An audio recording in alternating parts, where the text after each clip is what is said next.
We are active. I'm not getting a go live option on LinkedIn. What the hell's the problem?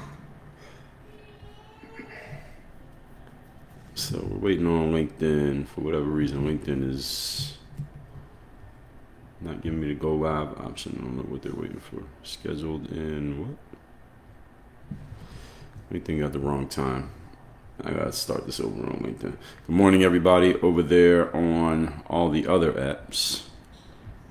They're telling me that this is live, but I don't know what happened here. 9 a.m. They got it set for 9 a.m. It's supposed to be 10 a.m. Not giving me the go live. Let me do this again. I had to cancel this one. Give me 1 second on all the others. We're trying to get LinkedIn where it's supposed to be. We'll just do this now. There. Actually, I don't know if this is going to work because it's going to cancel what I got. 1, 2, 3. We got that. I don't know if I can edit this. Can I edit this? Not sure that I can. No. Can I edit this? No. All right, I'm not stopping this. So LinkedIn is just going to miss it for today. Tech issues as usual. But anyway, let's get to what we need to get to. Good morning, Facebook. Good morning, Rumble, YouTube, and X. We are live in those places. My audio is good. Is my audio good? My audio is good. Good morning, Instagram. Good morning over there on TikTok. Hope everybody's having a great start to your week. Hope everybody had a great weekend. TikTok needs a way to make these comments bigger so I can see them a little bit better. As y'all are checking in, tell me where you're checking in from. Nikki, good morning to you. Carla, good morning. China H, good morning. Courtney, good morning. Happy Monday to you. Traditional all day, good morning to you. Marky Man, good morning. Good to see you all in here. Today we're going to talk about Diddy. I'm going to defend Diddy. Yes, this is my next magic trick. I am going to defend Sean Diddy / Puff Daddy / Puffy / P Diddy. I'm going to defend Diddy here today. Sacramento in the house. Shout out to Sacramento. Shout out to North California. Shout out to North Carolina too. North California too. I'm going to defend Diddy. All right, and there's a lot to get to when it comes to defending Diddy. There's a lot that needs to be said if I'm going to defend Diddy. There's a lot I'll have to make clear if I'm going to defend Diddy. Let's get into defending Diddy. I don't need to give too much more background on this. For whatever reason, people on LinkedIn won't be able to see this because LinkedIn, for whatever reason, had this scheduled for the wrong time. They wouldn't let me start it. LinkedIn needs to do something better with the live platform. I don't know why they make it so they have all these technical restrictions for no reason whatsoever. Why are they trying to make it harder for people to go live on LinkedIn? I don't know. But anyway, anybody who's on LinkedIn who's missing it, they can come over to a different app. So here's what we know so far. Let's talk about what we know so far. For those who don't know me, my name is Baldwin. Many know me as DreAllDay. There's a link in my bio or profile that you can get to that will give you more information on me and finding out more about our programs, company, etc., our chat bots, all of that thing, books, get on my email list, all of that. Just go to workonyourgame.live. You'll see that link somewhere wherever you are watching this. Let me put that link in. I'm going to put that link in the all here. That will be We'll put that there so everybody can see it on Rumble. So here's what we know so far. Okay, Sean Diddy Combs is currently on trial. Most of you know this. He's on a federal trial. He's facing allegations involving assault of the sexual nature, trafficking of the sexual nature, and abuse. Most notably brought forward by his ex-girlfriend, this girl named Cassie, who, if you've been following the trial or following any news about the trial, Cassie just got off the stand this past week. At the end of last week, Cassie was on the stand, I believe, for 2 or 3 days, where, of course, she was direct. What's the word? She did her direct testimony and questioning from the federal side because she's the Fed's witness. And then she got cross-examined by Diddy's defense lawyers, and then there's a redirect by the federal side to come back and offer basically some clarification. So the testimony so far includes, we know, disturbing claims about coercion, violence, a lifestyle to blur the lines between consensual kink sex and criminal behavior, which is what he's on trial for. He's not on trial for what he does sexually. He's on trial for alleged criminal behavior, and we don't know yet. Now, even though we're only a few days into this trial, and it's probably going to take 6 to 8 weeks for the whole thing, and the whole case hasn't been presented yet, I want to talk about this because there's so much public opinion around the content of what's been said so far in court that I want to make sure I'm on the record before we get any further into this, because this is going to get only more salacious. It's going to get more crazy. It's going to make Diddy is going to be made to look bad. That's the whole purpose of this type of case. When you have a high-profile person, you want to make them look like the scum of the earth, and it is hurting their reputation, hurting everything about them. So even if they were to quote-unquote win, they still look terrible, and they still got an uphill climb from that. We're going to get into all of that here today. And what I'm seeing is public opinion is leaning very heavily towards condemnation of Sean Combs, a.k.a. Diddy, a.k.a. Puffy. There's a lot of public opinion that is strongly against this gentleman right now, and I completely understand it because of the things that have been said in court. I don't know how much I've been paying attention to what's been said in court and listening to people who have been giving reviews of it. The thing is, because it's a federal case, you can't actually bring cameras in and film. I actually also know you can't even bring your phones in there, because I've listened to a few people who are actually in the courtroom. You can't bring your phone in if you get into the courtroom. And there's like overflow rooms because it's in Manhattan. So any of you ever been to Manhattan, you know everything is very condensed. It costs a lot, but it's very condensed. So the courtroom's not even that big. But then they have multiple overflow courtrooms for all the media. And people are saying that there's press from all over the world are here to witness this case and report on this case.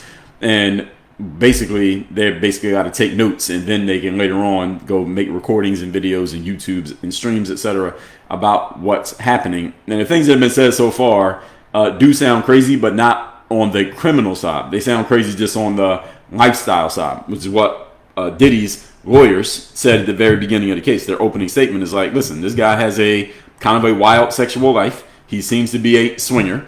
He is a swinger. They actually said he's a swinger. So he's a guy who he deals with multiple sexual partners. That's his thing. He seems to be into men. We're going to get into that. And I mean, ain't no judgment over here. And this is leading to a lot of condemnation of Sean Combs as a person by the public right now, which is, again, part of the whole process of what the feds do when they have a case against you. So people are making a whole lot of sweeping moral judgments based on snippets of early testimony, and we're going to challenge that without the benefit of hearing both sides or seeing the evidence play out. That's going to be the crux of our conversation here today. And while I understand it's human nature for people to respond to accusations and things getting thrown out there, it raises the question of how fair or unfair is it to judge someone this quickly. And I'm a person who I pride myself on looking at things logically and objectively as a human can be, because nobody can be completely objective. But I'm going to do my best to defend Diddy, at least as far as what we've heard and seen so far when it comes to this case and this situation. Okay? Now, first of all, let's get clear on what the actual charges are so y'all know what he's on trial for. All right. Puff Daddy Diddy, Sean Combs, is not on trial for his sexual escapades. And if you have listened to any of the things in this case, if you have not, I suggest you go and listen to some people who've been talking about it, who've been in the courtroom, because some of the things that have come out do sound crazy. So basically, Diddy's in this relationship with this girl, Cassie. She's like the star witness. The whole thing is based around her. Those of y'all don't know, he was dating Cassie for like 10 years or something like that. He's significantly older than her, maybe, I think, 17 years older than her, something like that. And he was dating her for a while. She was originally signed to his label as an artist. She wasn't that great of an artist. I never thought she was that great of her voice is not even that good. She's pretty, but she's not really that good of a singer. Happens in the music industry all the time. Y'all can go read up on that. And basically they started dating, and that became her job, was dating Diddy, not being a musician. And as they're dating, it becomes clear early in the relationship that Diddy likes to have other people involved in the sexual situations, most specifically other men. So Diddy would have other men come in, and they would hire these people. They hire them basically as escorts or as, sex workers, if you want to call it that, to come in and have sex with them. And mostly, based on the testimony we've heard so far, and we're not done, it's very early. Testimony we've heard so far is that Diddy would hire men to come in and have sex with his girlfriend, Cassie, and he would watch. That's what would happen. He would sit in the corner and watch, and he would basically be like the director. He'd be like the conductor of the situation. He would tell Cassie what to do to the man, and he would tell the man what to do to Cassie. And he's just sitting there directing this whole thing. He was big on the baby oil. Y'all probably heard all the jokes about the baby oil. So he would get all this baby oil, and he would make sure that the man and the woman were glistening with baby oil. And he would, again, direct this whole thing, and he would have Cassie perform fellatio on the men. He would have the men have sex with her and all kinds of things. And most of this is unprotected sexually, so there's no contraception being used. And the men would finish on and in Cassie. Again, this is what happened. This is what they said in court. And this is her testimony. She's admitting to this stuff. They would finish on and in Cassie, and Diddy would be sitting there watching. And then, according to what she said, again, this is on the stand, her talking, they would go into another room after the man did his stuff to Cassie and Diddy watched. Again, this is his girl. After he watched, they would go into another room, and Cassie would take the semen from the man and spread it on Diddy's chest, on his nipples. So the finished material coming out of the man that just had sex with his girlfriend in front of him, she would take that material and put it on him. This is all in court, folks. This is all sworn testimony. Now, we've had a lot of conversations here, ladies and gentlemen, about things that people talk about on the internet. And I've always been adamant. All right, don't tell me anything that you heard. Tell me what somebody gets on the stand and swears their right hand on the Bible that this is what happened under oath, under penalty of perjury. This is what happened. This is what Cassie said under oath. This is what happened. And Puffy ain't get to say nothing yet. Diddy ain't get to say anything yet. So this is the kind of things that they were doing. Now, again, what I just described to you is not a crime, but it does sound crazy. So this is what he was into, allegedly, and he got her into it. And the whole argument here is that, and I'm gonna get into the charges in a second. The whole argument that the government, the picture that they're trying to paint right now, so far, and there's a bunch of other witnesses going to come forward because Diddy's made there's a lot of people who have I think, a lot of things they want to get off their chests, no pun intended, when it comes to Diddy over the rest of this trial. And there's a lot of people going to take the stand, and people whose names you know are going to take the stand. And we'll get to them in a moment. And they are building this idea that even though Cassie was actively involved in this, and they showed text messages, the defense came up with this text messages that Cassie was sending to him, like, hey, I love you. I can't wait to do it again. I can't wait to have another. They called these parties freak-offs. That was they called it a freak-off. Can't wait to have another freak-off with you. She would be saying this to him. And then he'd be talking in kind to her, and we're going to hire this guy. We're going to get that guy. And they're talking about all the people they're going to hire to come and have these freak-offs, et cetera, et cetera. So the defense is trying to make it seem like Cassie was willingly involved. But other people are saying, well, he coerced her. He kind of brainwashed her. And because he controlled her career, he knew that she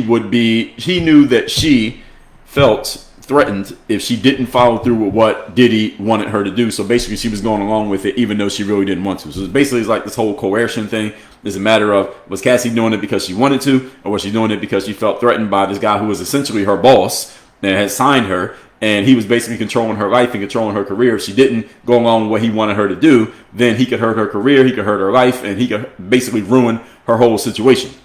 How many times have we seen this? We've seen this with Harvey Weinstein. We've seen this with Bill Cosby. We've seen it with a whole lot of people where it's this whole coercion because you have the power and the woman has no power. And even though it looks like she's willingly going along with the thing that you're doing, maybe she's only doing it because you have so much power. And then the woman gets on the stand and she cries, and the government paints this picture that you were just this abuser and you were abusing your power. And it comes down to it's basically a subjective call. It's a he said, she said. The jury has to decide, was Cassie willingly involved in this, or was he kind of forcing her to do this and then she played along with it because of the power that he had? And so far, it's not looking good for Diddy, of course. Again, he hasn't brought his own witnesses yet. This is all the federal witnesses so far. So it's supposed to look bad for Diddy.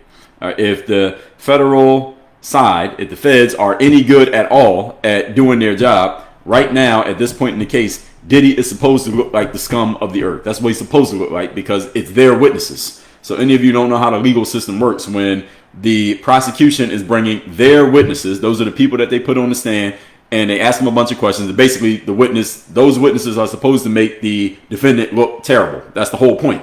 And then the defense brings their witnesses, and they're going to make the defendant look good. And they're going to make the case that the feds have look bad. That's the whole point. It's like playing tennis. But the feds are getting to bring their witnesses so far. The whole point of it is that they're supposed to make him look terrible. So if he didn't look terrible right now, then whoever the feds' lawyers are should get fired. All right, they're doing their job of making him look like a complete terrible person, beast, abuser, whatever you want to call him. Whatever words you can come up with, you go on X and you'll see everybody using those terms. So let me get clear on what the federal charges are. Number one is a racketeering conspiracy. So they are alleging, prosecutors are saying, that Mr. Combs led a criminal enterprise, that was his company, Combs Enterprises, which engaged in various illegal activities, including the trafficking, forced labor, that what I just mentioned, kidnapping. So basically, y'all saw the video, right? Y'all saw the video of Diddy beating up Cassie in the lobby of not the lobby, but the elevator section of the hotel floor. Y'all saw that video? So that right there, just that video alone is kidnapping. Not just that is kidnapping, because those of you who don't know the backstory of that video, that was in a hotel in Beverly Hills in California. And they were in the middle of a freak off when that video happened. So in the middle of one of these freak offs at a hotel, there was another man there. The man is doing his stuff to Cassie with Puff kind of involved tangibly. Cassie tries to run away from the freak off. She runs out of the hotel room, tries to run and go to the elevator. And you see on the video, she pushes the button for the elevator. While she's waiting for the elevator, I hate waiting for slow elevators, especially when you're in a rush. She's waiting for the elevator. Here he comes with a robe, and he starts beating her ass. Most of y'all saw that video. And he drags her back to the hotel, in the hotel room. What's happening in the hotel room? The freak off. That alone, just that video alone, with that context, that is kidnapping. So this is part of the charge that the feds have against Puff Daddy. Also arson, because he allegedly set somebody's car on fire. Allegedly, this was Kid Cudi, the musician. Y'all heard of Kid Cudi? That Kid Cudi was dating Cassie at some point in this whole entanglement. And shout out to Jada Pinkett, entanglement. And Puff didn't like that Kid Cudi was messing with Cassie. And allegedly, he had Kid Cudi's car set on fire. So that's part of it. Bribery. Basically offering people money to not report things that he wasn't supposed to be doing, and complete obstruction of justice. So that's one charge. All right, that's all racketeering. All of that's racketeering. Second charge is the trafficking by force, fraud, or coercion. He has two counts of this, of the sexual nature, trafficking. So it is alleged that Mr. Combs coerced women, such as Cassie, into these pharmaceutical-fueled sexual events, aka the freak-offs. This is part of his charge, sometimes involving violence and threats. And again, that video from the hotel is damning evidence against Puff, because that was happening during the freak-off, as testified by his ex-girlfriend, Cassie. And by the way, Cassie's now married to another man who's been sitting in the courtroom during all this testimony. I'm just trying to imagine what's going through that dude's mind. I'm pretty sure she probably told him all the stuff that she's saying on the stand, but still, now he got to sit there, and now he knows that everybody in the world knows what she was doing, and then he married her, and I think all those kids they have are them two together, him and her, and we're gonna get to back to him in a second. Don't let me forget. And no, not really, poor dude. I'm gonna get to that in a second. Hold on. Here's the third charge. So the first charge is the racketeering. Second charge is the trafficking by force, meaning he was just moving people around the country across state lines. That makes it a federal thing, and forcing them to do these sexual things that they didn't want to do. So the whole way the feds are trying to frame this is that Cassie didn't want to do it, but she was pretending to go along with it because she was afraid of his power and him abusing the power. And right now the feds are doing a good job of painting that picture. The third one is, this goes into more detail, transportation for purposes of forcing sex work on people, aka the P word that I'm not going to say here. 2 counts of this. He is accused, Sean Combs, accused of transporting individuals across state lines for the purpose of engaging in these sexual acts for money, which is a crime also known as prostitution. So these are the things that he is charged with. These are the 3 charges that he's facing right now. And all of this combined, if he's convicted, he'd get a minimum of 15 years. And Puff is probably in his mid-50s. He'll probably be in jail for the rest of his life if he's convicted of all these things. Now, to speak on the husband for 1 second. I believe Cassie's husband's name, I believe his first name is Alex. Now, this guy, again, a lot of people were saying, when that testimony was coming out, people were saying that, yeah, the dude is sitting there in the courtroom. He has a list of all these things that Diddy was doing to the girl that is now his wife. First of all, she had to have told him all this stuff, because she probably said to him, hey, honey, I'm going to be called to testify in this case, and they're going to ask me all the details. And she probably told him all the details that she's saying on the stand now, so that he's not shocked and horrified by the things that he's hearing, because if this is the first time hearing it, he might. And she's, mind you, Cassie's 8 months pregnant right now. So she's 8 months pregnant on the stand right now, having to give this testimony. And I'm pretty sure she already told him all this stuff, because then why would you go and marry this woman and have a family with her, et cetera, et cetera. Also, by the way, Cassie sued Diddy for $30 million about, when was that, like a year or so ago? She sued him for $30 million, and all these details were in that lawsuit back then a year ago. If you read the lawsuit details, anytime somebody files a lawsuit, you can read the details of the lawsuit if you wish. And there's a lot of names mentioned in that lawsuit that haven't been called to the stand yet, but I think some of them will. And Diddy settled the lawsuit within like a day. Now, what we found out is that lawsuit was for $30 million. He settled for $20. So Diddy paid Cassie $20 million already after that lawsuit.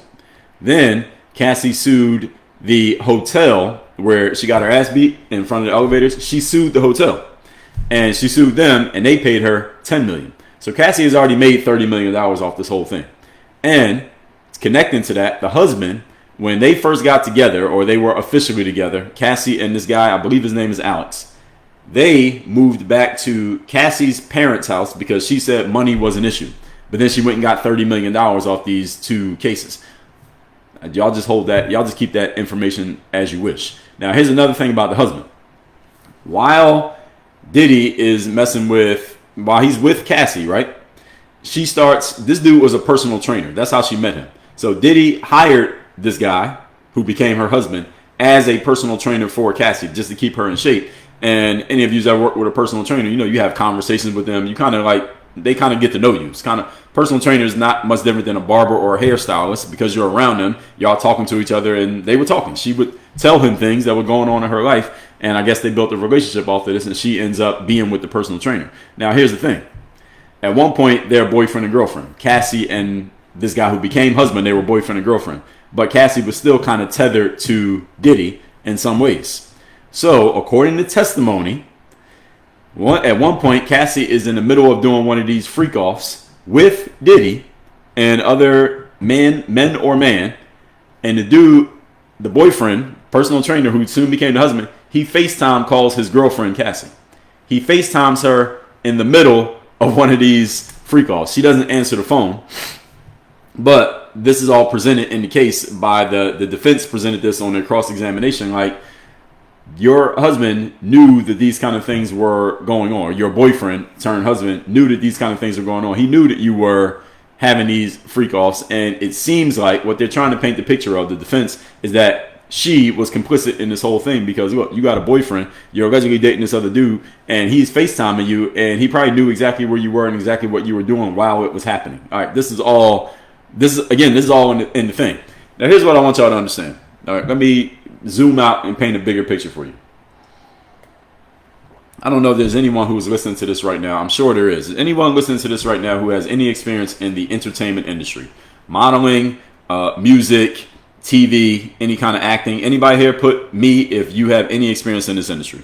I'm going to tell you something, because I have some experience, dabbled in some modeling right when I first got out of college. Because I knew some people from New York. I knew some people who were in the industry. And here's some things that I want you all to understand. All right, so some of you have some experience in the entertainment world, the Hollywood world, and you don't have to be in Hollywood. You could be in New York, Atlanta, Miami, Vegas, LA, any of these places. Here's the thing that you need to understand. This industry is extremely homosexual when it comes to men. Very, very homosexual. One of the reasons, there were many reasons, but one of the reasons why I did not pursue trying to go further in that industry is that it ain't nothing but a bunch of gay dudes. This industry is a whole bunch of gay men, especially the black men. You get into the entertainment industry as a black male, you're going to run into a whole, 80% of the men you meet are going to be gay guys. 80%. And no, they're not on the down low though, Kath. They're not on the down low. It's wide open. All right, they let you know right to your face. They're gay. And 80%, you got to understand. See, men only get on the down low when they're around a bunch of other straight men, so they're not quite sure. Again, I'm speaking as a heterosexual, so I'm assuming maybe they go on the down low because they're not sure that being openly gay is accepted. But when you're in a place where 80% of the men are also gay, then the down low is the straight guy. The straight guy is the exception. And that's the thing about that industry is that is a whole bunch of gay guys in there. And then the dudes who are straight, then they have a reputation for abusing their positions because of the position that they have with the women that they may be interested in. And or those dudes, if you want to talk about down low, it'll be those dudes who they'll go both ways. So you look at somebody like Puff. I mean, he had kids. How many kids he got? Like 6? He got a bunch of kids. So it's not like he is incapable of being aroused by a woman. But the things that we heard, that he also is aroused by men. Again, the craziest thing I heard so far was that the man that they hired to come have sex with Cassie in front of Diddy would finish on or in her. She would collect the specimen, and then he told her, put the specimen on my chest, put it on my nipples, and he got off on that. This is your guy, Puff Daddy. My guy too, Puff Daddy. This is what this Andrew said. Wait, you're saying, or am I saying that? I just told you. Were you listening? Y'all not listening? I just said that. Do I need to say it again? Did y'all hear that? I said this already. Let me say it again. He would hire men to come and have sex with his girl in front of him. That's not that crazy of a thing. I've seen that before. And then after the man finished on or in his girl, unprotected by the way, no contraception, she would collect the specimen and put it on him, and he wanted her to do it. He told her to do it. He's in charge of this whole situation. That's his girl. He controls her life. He hired the man to come in and have sex, and he's telling everybody what to do. He's the orchestrator of this. Put all of that specimen on me. This is your guy, Sean Diddy Combs. Now, I'm saying that to say this. The industry that he's in, the entertainment, acting, TV, modeling, music, that industry is extremely gay friendly. Let's just put it that way for men. I don't know how it is for a woman. Actually, I can imagine how it is for a woman, but it's extremely gay friendly industry. You want to be a musician, you're going to get tried. Now, whether you actually stay one way or another is a different story, but are you going to be tried? Absolutely. You will be. As a man, you're going to be. And this is just how it is. And anybody who has any experience in that industry knows, can co-sign it. Now, the whole argument is, I see somebody saying Cassie's not innocent. That's the whole argument. We're not sure yet. It's very early in this case. So, again, I'm just giving y'all what I've heard and know to be true. Because, again, this is all on the stand, right hand on the Bible, left hand in the air. And that's what I believe. Right? Don't tell me what you heard on the internet. I want to know what you said in the courtroom when you would go to jail if you don't tell the truth. So, we're going to get into Cassie more in a second. Let's continue. So these allegations being shared are not all completely new, because the civil lawsuit, if you read the civil lawsuit that Cassie put out last year, a lot of things you heard in the testimony were in the lawsuit. The thing about a lawsuit is, though, you could kind of say anything crazy in a lawsuit, and you're not under oath saying what you're saying. Anybody can sue anybody for any reason in the United States of America. You can find a lawyer who will take on your case. You can put anything in a lawsuit. Doesn't mean it's true. Doesn't mean you're going to win. But now, when you get on a stand, and again, you swear under oath that you're telling the truth, you better be telling the truth. Because if you get caught in a lie, you can be incarcerated for that. That's called perjury. So the lawsuit opened the door with all of these allegations last year. Thing is, now she's testifying under oath that these things are true. That makes it a lot stronger than just putting it in a lawsuit. Because again, anybody can say anything in a lawsuit. Now, the trial, we got to defend Diddy. All right, I told you I was here to defend Diddy. That's one of the things I'm doing here today. And I'm defending Diddy not on the merits of, I don't know Diddy personally. I don't know anything about his personal life. I mean, we're finding out some things about his personal life. I am a fan of Diddy / Puffy, the musician and the entertainer. I'm still a fan of the music that he put out. That music he made great music during the time that he was making music. Now, at the same time, what I'm defending here is not that, because we're not talking about his music. What we're talking about is the law. And the law says you are innocent until proven guilty. Right now, he's on trial. And when you go on trial, the burden of proof is on the prosecution to prove that you are guilty beyond a reasonable doubt. They have yet to prove that because we're still on trial. They must prove that he's guilty. And I heard somebody saying this, a guy who used to be his security guard, this guy named Gene Deal. Some of y'all may know about Gene. He was saying that he thinks Puff's defense team at some point, as more and more witnesses keep coming up on the stand and basically shitting on him and talking about him. And again, he has a lot of enemies in the industry who have had to be quiet because of how much power he had. Now that he's fallen, they all going to come and get on him. It's kind of like y'all saw the movie Friday when Craig finally beat up Debo. everybody in the neighborhood wanted to beat up Debo. They all wanted to beat him up, but they couldn't beat him up because he was too strong. But now that he's on the ground, beat up, now everybody comes and gets their lick back because now he's down. That's what's happening to Puff right now. Puff is like Debo at the end of Friday. After he got beat up by Craig, now everybody in the neighborhood wants to beat him up. I mean, everybody in the neighborhood wants to get their lick back. They've been wanting to beat him up. They just couldn't do it. And all of these people, you're going to see a whole Soul Train line of people coming to beat up and get their licks back on Puff Daddy over the next 6, 7, 8 weeks of this trial. Because they've been waiting for this. They all just been waiting for their opportunity.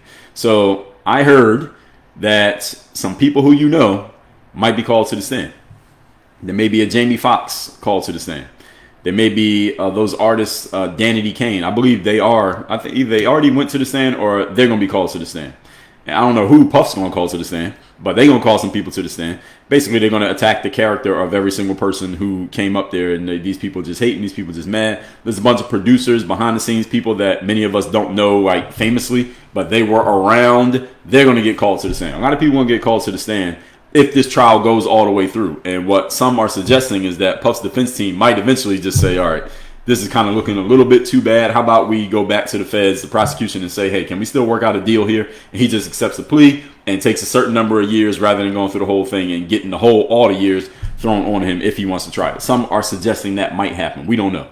But I'm saying all that to say this, is that the defense has not yet even presented their argument. Now, all they gave was an opening statement, and they're allowed to cross-examine every witness, but they haven't called their own witnesses. In other words, they haven't got to shoot their shot yet.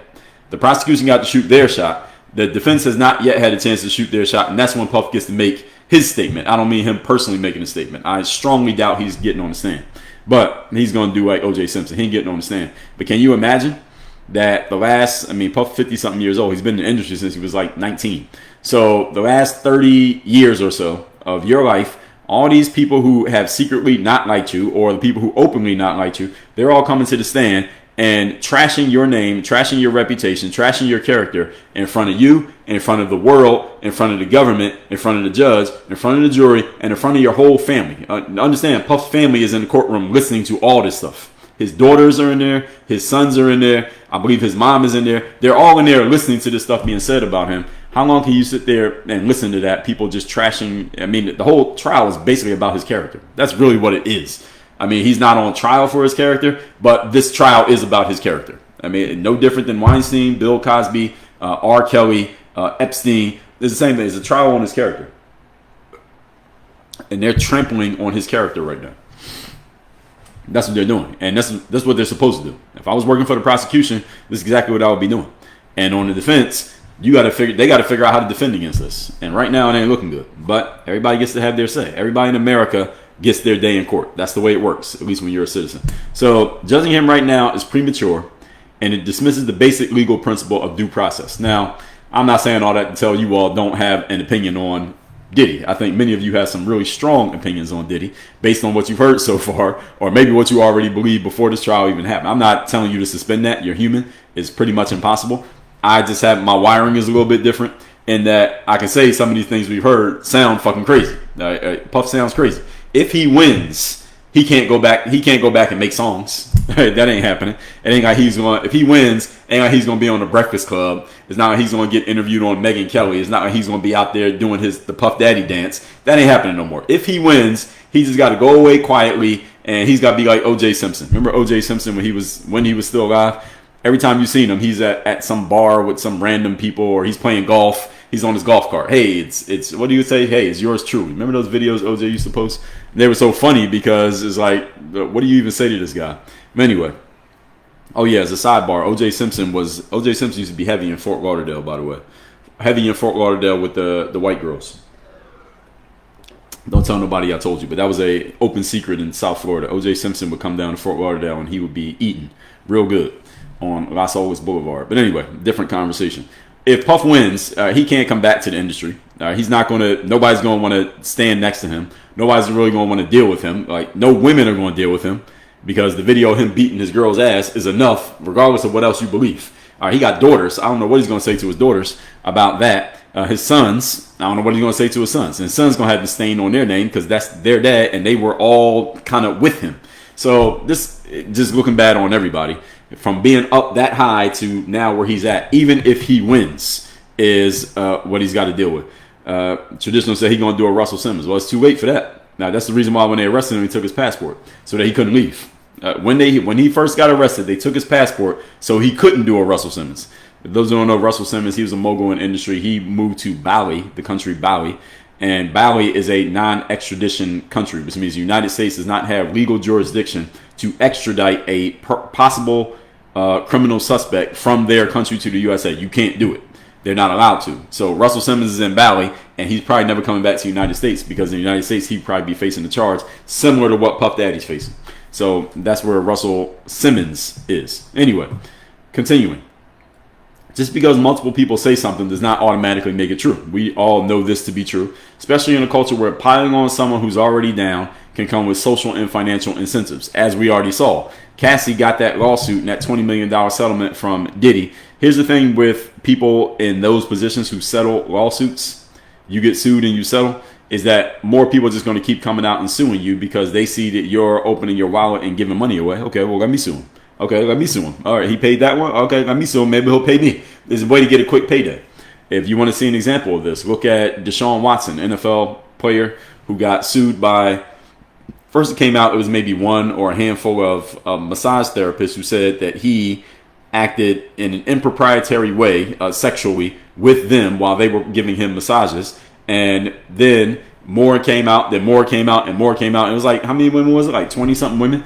All different massage therapists all said that he did the same thing and behaved, improperly. I'll say improperly during these massages. And eventually he settled with all of them, meaning they all got to pay that. We don't know how much they got, but they all got to pay that. This is what happens when you're a man and you have public notes and people know that you got money, is that they'll just keep suing you. So him paying off Cassie, if he wins, be clear, if he wins this case and doesn't go to jail, then a whole bunch of people are going to sue him in civil court. And y'all need to understand the difference between the burden of proof in civil court and the burden of proof in legal court. Is that in legal court, the burden of proof is on the prosecution, and you must prove beyond a reasonable doubt that this person is guilty. If you don't do that, then they walk. Again, O.J. Simpson. Did it look like he did it? It looked like it, but they couldn't prove it beyond a reasonable doubt. O.J. was found not guilty. The burden of proof is all on the prosecution. In civil court, the burden of proof is a lot lower. It's still on the accuser, but it's a lot lower. The burden of proof in civil court is more likely than not. That's legally determined. More likely than not. What does that mean? So let's just say in legal court, if you got 100% guilty, 0% not guilty, that the prosecution has to get to like 95% to get a guilty verdict.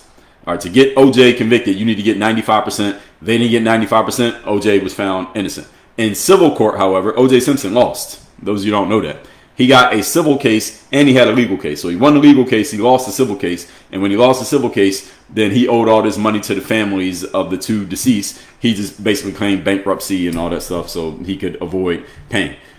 And it's the same thing that will happen with Puff. If he wins this case and he doesn't go to jail, then everybody's just going to sue him civilly. And he's going to have to keep paying lawsuits. And he's going to lose every lawsuit that he tries to fight, because the burden of proof is going to be more likely than not. And all they're going to do in civil court is use all of the stuff that was exposed during the criminal trial and use it against him in a civil case. He ain't got a chance. So either way, Diddy's going to get all his finances drained. Whether he wins, if he loses, he's going to be in jail. So it doesn't matter that he has money. And if he wins, he's going to get sued by everybody. He's going to lose every lawsuit. So he's going to be broke. So this is pretty much the downfall of Diddy. That's pretty much what this all adds up to. I'm saying all that to say, again, in a culture where piling on someone who's already being attacked comes with social and financial incentives, I just explained to you. They meaning anyone who's against him, they are going to destroy this guy. His reputation is already in the mud. His family can't go anywhere right now. At least the male side of his family, all looking bad right now. His sons, his daughters are going to get a more sympathetic eye just because they're females.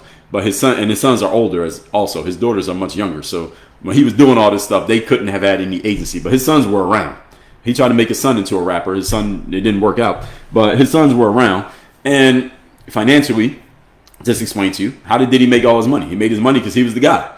He was in movies, he's on TV, he's doing interviews, he's doing shows, he got all these artists, he's making his own songs. He can't do any of that shit anymore. All of that is over. So who is he without that? Who is Diddy without that? Answer is he ain't got nothing. He has nothing left. Reputationally, he is completely finished. Even if this case ended today, he is completely finished reputationally. And we already talked about the financial side, and then just the court of public opinion. I'm talking about reputation in the industry, but just a court of public opinion. Like people like you all, how y'all feel about Diddy right now? Would you stand next to Diddy? How many of you would stand next to Diddy? Put yes or no in the comments. Would you stand next to Diddy right now?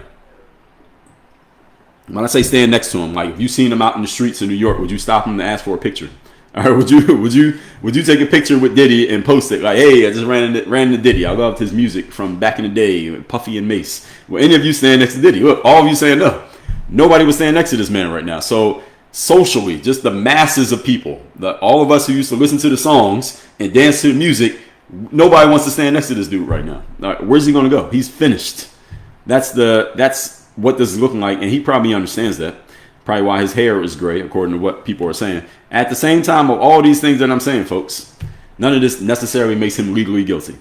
We still must hold the line, and we still got to be fair that you're innocent until proven guilty. They still had to prove it. The court still had to prove it, even if he wins, the rest of his life is not looking too good. So the nature of these accusations, continuing.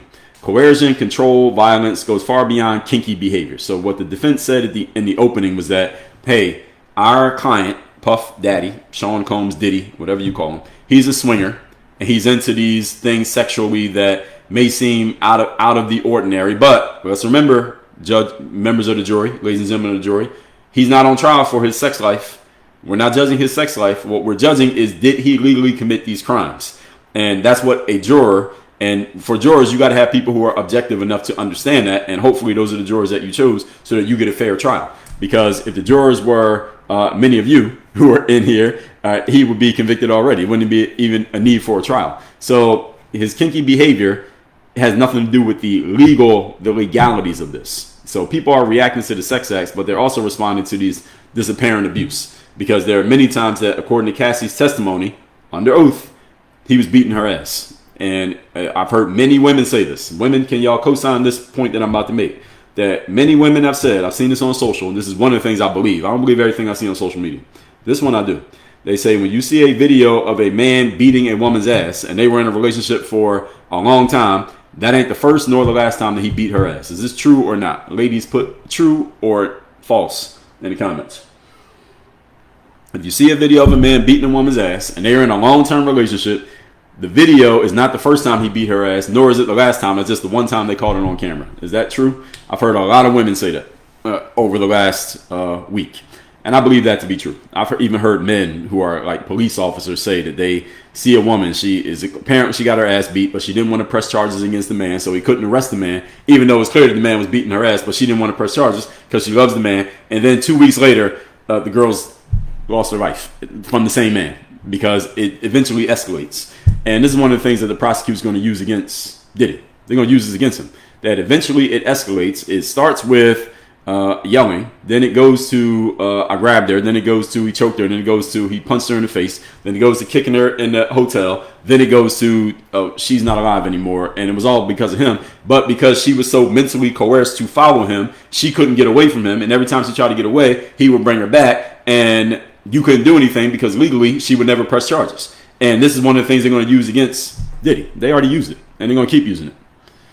They're going to keep using it. And again, this is why reputationally he is completely finished. Industry-wise, he's finished. Socially, he's finished. But he still has a chance to actually win this case. The case ain't over. Basically, the only thing he has left is that he might win the case. But even if he wins, some of these acts being described, while graphic, are being judged through a moral lens rather than a legal one. This is what I'm trying to make clear to all of you. Morally, I do not like moral judgments personally. This is something I've told you all many times. You've been following my stuff. I don't like judging people on a moral basis for the simple fact that as human beings, all of us got some shit. All of us got shit in our lives. All of us have closets, and almost none of us want the world to look into those closets. And some of us for more reasons than others, but everybody has them. No human is completely devoid of sin. So I don't like morally judging anybody based on stuff that I heard about them. Even if the stuff that I hear, I'm like, man, I wouldn't do that. Man, that's crazy. Man, you probably shouldn't have did that. That one shouldn't have got caught on camera. I will have those opinions about things. Like if I was talking to Diddy, I say, yeah, beating her ass and getting it caught on camera, and ain't nothing you can do about that. You pretty much gotta eat that for the rest of your life. All right, and these things with letting the man finish on her, and then you taking the specimen and putting it on you, dude, I ain't into that. Nah, I'm not into that. You into that? I'm not into that. But all that being said, I wouldn't judge him on a moral basis because I'm unqualified. And I will go as far as to say, all of you who are listening, you are also unqualified to morally judge another person because you only know what you're hearing. And when it comes to a celebrity or a person in the public eye, all you know is what you hear. And what you hear is often the highlights, either the negative highlights or the positive highlights, but you don't actually know. So I don't like morally judging a person who I don't personally know if I haven't spent a lot of time around them. Even them, I'm not going to judge. If my mom or my dad had something happen, I know them pretty well, but I'm still not going to morally judge them because I'm still, as a man, I'm unqualified. So a lot of people are judging Puff on a moral basis, and I'm not telling you not to do it because most of you can't just turn that off. I have the ability to turn that off, but a lot of people can't do that. But adults can consent to things that make other adults uncomfortable, and the context matters. So I've seen a lot of women and a lot of men condemning anybody who might even try to defend Diddy / Puffy over the last week. And they're saying, how could you possibly defend a man who did? And then they got the laundry list of terrible things that he did. And the response to that is the following. Just because he's doing something that will make you uncomfortable and me uncomfortable does not mean that you are qualified to judge that man on a moral basis. I mean, as humans, we always judge. We judge all day, every day. But just the fact that he's doing those things, again, I would say to him, I'm not into those things that you were doing. I'm not into having a man come in more ways than one and do that with my girl and then taking his specimen and putting it on. I don't even know where he got that idea. But that's what he's into. That's what he's into. And again, any of you get enough life experience, you'll find out people are into things that you would never think are even a thing, but they're a thing. And the question is, did Cassie consent? Was she involved? Was she being mentally coerced this entire time? You also got to mention the pharmaceuticals. So they were taking all types of pharmaceuticals, and she testified that she would take the pharmaceuticals to, to like mentally disconnect from the situation. So because she knew she was going to do something that she really wasn't really comfortable with consciously, but she knew she was going to have to do it because of the situation she was in, she would take the pharmaceuticals to kind of disassociate. That's the word I'm looking for. To disassociate from what she was about to have to do. That's the reason she would take that stuff, and she would drink, and she was on all these things. And that's one of the reasons that she was doing it. So the feds are painting this picture, the prosecution, they're painting this picture to make it seem like Puff was making her do all these things, even though it may sound on the surface. If you just look at the text messages, look at the things she was saying, look at the things she was doing. And oh, by the way, here's another thing that makes Puff kind of crazy. He was filming all this. We forgot to mention that. All this stuff that was happening, he was recording all of it. He was filming all of it. And this is where, again, this is not what he's being accused of. This is not what he's on trial for. But this is more, I guess, say for lack of a better word, evidence that this is kind of like the sexual depravity. This is rampant in the entertainment industry. Again, any of you who's ever been TV, film, music, dancing, modeling, this is rampant in this industry. Any of you who has kids who might want to get into this industry, you better stick around and you better watch what the hell your kids are doing, especially if you have a female child, especially if you got a daughter. Because look what happened to Cassie. Cassie was young. How old was she? Like 19 when she got with Puff? All right. Have y'all heard the stories of, Justin Bieber? He might testify. He's another dude that, Justin Bieber, let's talk about this. Usher than Justin Bieber, because Usher signed Justin Bieber. When Justin Bieber first came out, he was putting videos on YouTube. He got discovered by Usher, and Usher is the one who kind of brought him into the game. And what Usher did was pass Justin Bieber off to his mentor when he got in the game. Usher's mentor was, guess who?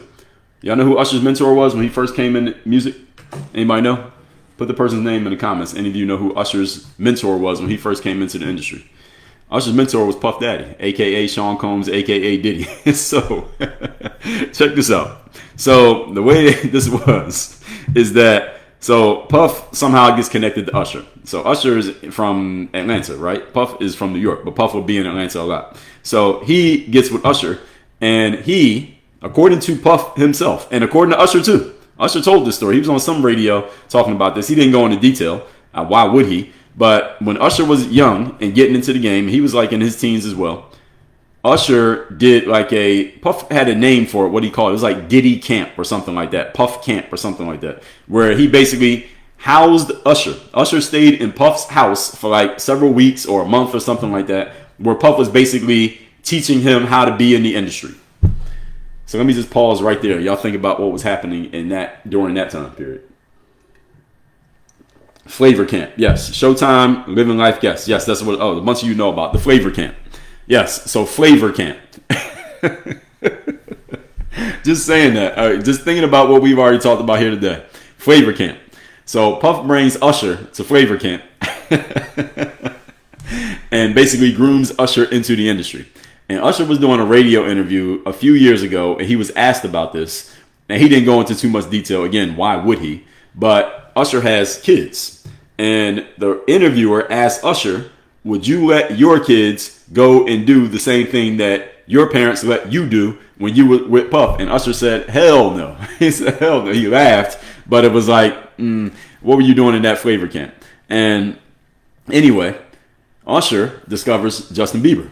So when he discovers Justin Bieber, he hands Justin Bieber off to Puff because I guess maybe he felt Puff could do more for Bieber's career than Usher could. And Justin Bieber did a little camp with Puff. This is all verified. They have all co-signed that this happened. These very people co-signed that this happened. Justin Bieber was this little kid Justin Bieber's from Canada, right? And Justin Bieber was young. He's probably younger than Usher, maybe around the same age when he came out as when Usher came out.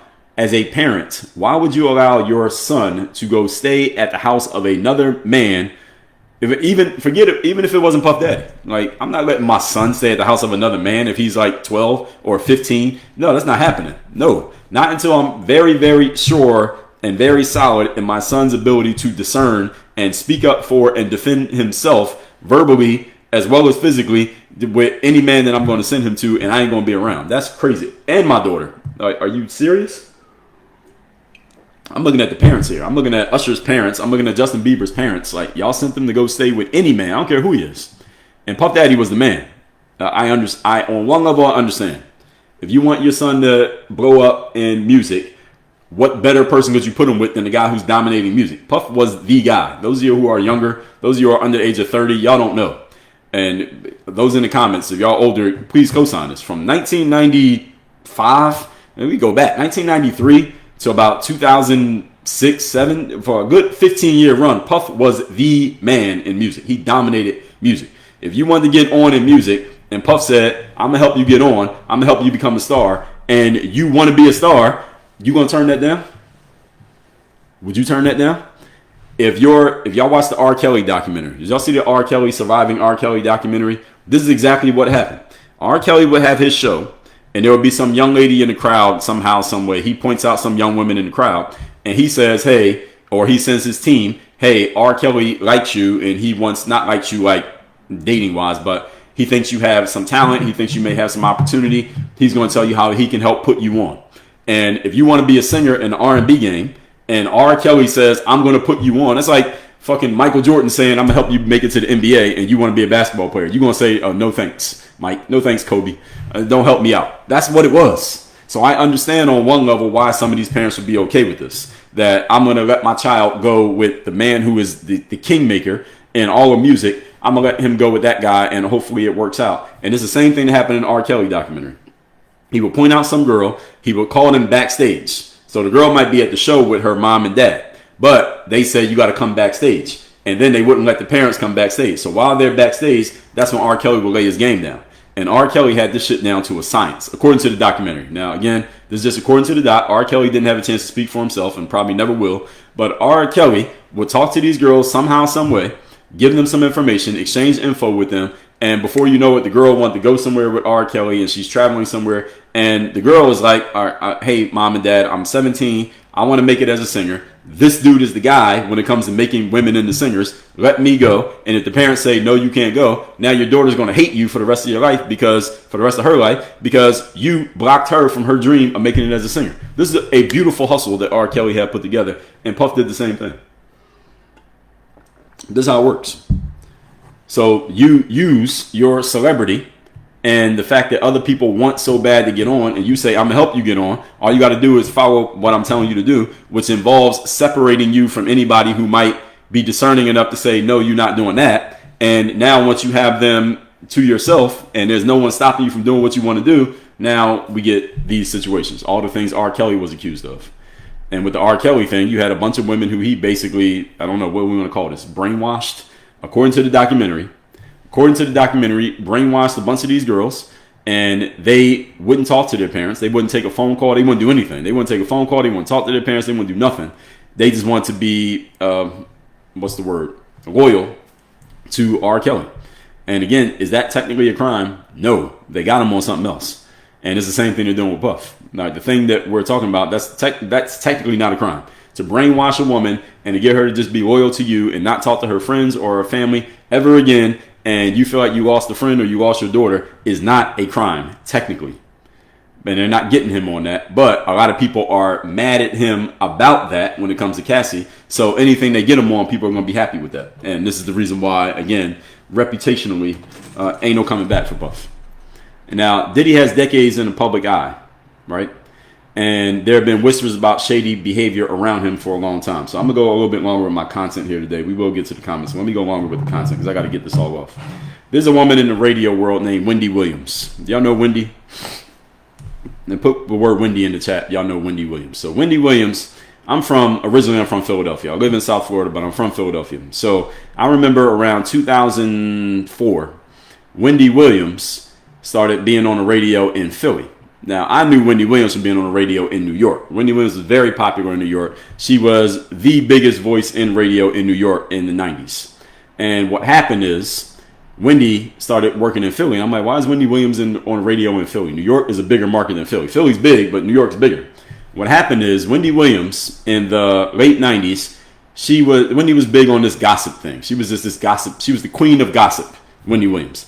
And a lot of rappers did not like Wendy Williams because Wendy Williams would get on the radio and basically report gossip about rappers. That was her thing. She would just report gossip about people, but especially rappers. And a lot of rappers didn't like her because of it. One of her biggest gossip nuggets was this thing that she called the gay rapper. She made this whole thing. She made this whole boogeyman, this whole ghost. Hey, there's a gay rapper out there. And this is, the hip hop industry is very homophobic, by the way, if you didn't know. So she has this whole thing about the gay rapper. There's a gay rapper. There's a gay rapper. There's a gay rapper. And she said, I've seen pictures. Now, mind you, this is before we had social media. So it's not like you could post it on Instagram. We ain't had no Instagram. So she said, I've seen pictures. I'll talk to people who know that there's a gay rapper out there. And she made it very clear who she was pointing to. Who was she pointing to? Who was the gay rapper she was talking about? All of you should know the answer to this. Even if you're 22 years old, you know the answer. Who was the gay rapper that she was talking about? Put it in the comments. Who was the gay rapper? Sean Puff Daddy Combs. He was the gay rapper.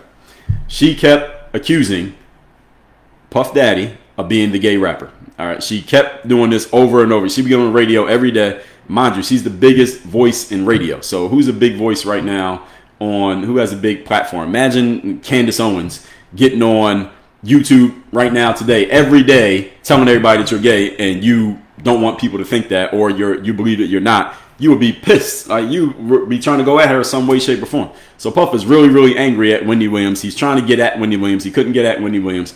Here's what Puff does. This is essentially what he does. When you have this kind of power in music, this is what you do. Puff goes, because radio is the way that you get your music out, right? Because this is not the internet days. It's not SoundCloud. If you want to get your music out, you got your song played on the radio in the 90s. So Puff goes to the radio stations and he says to them, if you do not fire Wendy Williams, I will not let any of our records, any Bad Boy records, Puff, Mace, Biggie, Total, 112, Faith, he dominated music. He said, if y'all don't fire Wendy Williams, I will not let any of Bad Boy records play on your radio station. Now, why is that a great power play? Because the reason people turned on the radio was to hear the hottest records. If the hottest songs are not coming on your station, nobody's going to listen to your station. So he basically strong-armed all of New York into blackballing Wendy Williams. He blackballed Wendy Williams out of New York City because of this whole gay rapper thing. And then that's why Wendy ended up in Philly. So again, I'm listening to the radio in Philly and I'm hearing Wendy Williams and she was great. I like listening to her. She's very entertaining. But I'm like, don't she work in New York? Why is she in Philly? And that's why he ran her out of New York. And Wendy Williams wrote a book. I believe she might have more than one book, but I read Wendy Williams' book in like 2007. It was a long time ago she wrote the book. And she talks about this in the book, that Puffy ran me out of New York because he didn't like the things that I was reporting about him. And here's the thing about Wendy, because a lot of rappers didn't like Wendy Williams. Busta Rhymes didn't like her. Jay-Z didn't like her. A lot of rappers didn't like her because she would just report things about them that they're like, no, DMX didn't like her, because she would report things that they would just deny. Those of y'all who are younger, if you're under the age of 30, here's what you got to understand. That back then, if somebody put something out about you and said this happened, this happened, this happened, you could just deny it, and we didn't know. It was all just a he said, she said. Back then, it was really he said, she said. All right, this person did this. No, I didn't. This person didn't do that. Yes, I did. It was just he said, she said, and it was just a matter of what do you want to believe versus what you don't want to believe. So this whole gay rapper thing about Puff, it was just a matter of, do you think he's gay? Do you think he's not? We don't know. All right, let's just listen to the music. Because there was no internet. There were no receipts. So again, those of you who are over, let's say 35, those of you over 40, you remember, those were the days where there were no receipts. There were no receipts. So if you went to college or high school back then and something happened, all we got is a story. But if someone doesn't want to believe you, we ain't got to, because there's no receipts. There's no pictures. There's no video. There's nothing on the record. There's no screenshots. Ain't nothing. So back then, if you did some wild stuff, nobody knows. Nowadays, you do something wild, everybody knows, because everybody got a phone. Everybody has a camera, and everything goes on the internet. So if Wendy Williams was doing then, or if she was doing now what she was doing then, it'd be a whole different ballgame. But back then, Puff could deny it, and now look at it. Now look at the whole situation. She was calling him the gay rapper in 1998, and he ran her out of New York. Now, it's obvious. I don't know what you want to call it. Is that bisexual? Is that even a thing? Bisexual? I guess you got to call him bisexual. He has kids, so he has sex with women. He has sex with women. He had Cassie. Cassie's a pretty girl. I mean, this is what happens. The point is, he's been in the public eye for years, and there have been whispers of shady behavior around him. There's a guy named Gene Deal. Gene is a man. Genedeal is his last name. Gene used to be Puff's personal security guard. He did a video. He did a whole documentary explaining what happened the night Notorious B.I.G. lost his life. I've heard Gene tell the story so many times I can almost tell the story, but I suggest y'all go look it up on YouTube. He's done a ton of interviews. He still does interviews to this day. He's retired now. He's older, but he still has his mental faculties. He can explain it. He's still doing interviews to this day. And Gene told the story of what happened with Puff. I don't think this is going to come out in trial, but maybe it will. So at one point, you had the Tupac versus Biggie thing in the 90s. Those of y'all who remember. And according to Gene, now Gene is Puff's personal bodyguard. So he's with Puff everywhere Puff goes. And one time they're in LA, and Gene and Puff are walking, and they see coming down the way, they see Tupac and Suge Knight coming the other direction. But Tupac and Suge Knight didn't see them, but Puff saw Tupac and Suge, but Suge and Tupac didn't see Puff. And Puff goes and hides, like he was scared. And Gene tells the story. He's like laughing at him because Puff goes and hides. And Gene's like, I ain't worried. We walk by him. They want to start something. I got something for him. Because Gene is personal security. He's licensed. He used to be a cop. He got two things with him in his hip. One on the left hip, one on the right hip. He tells the story. I got these things with me. If they want a problem, they can get one.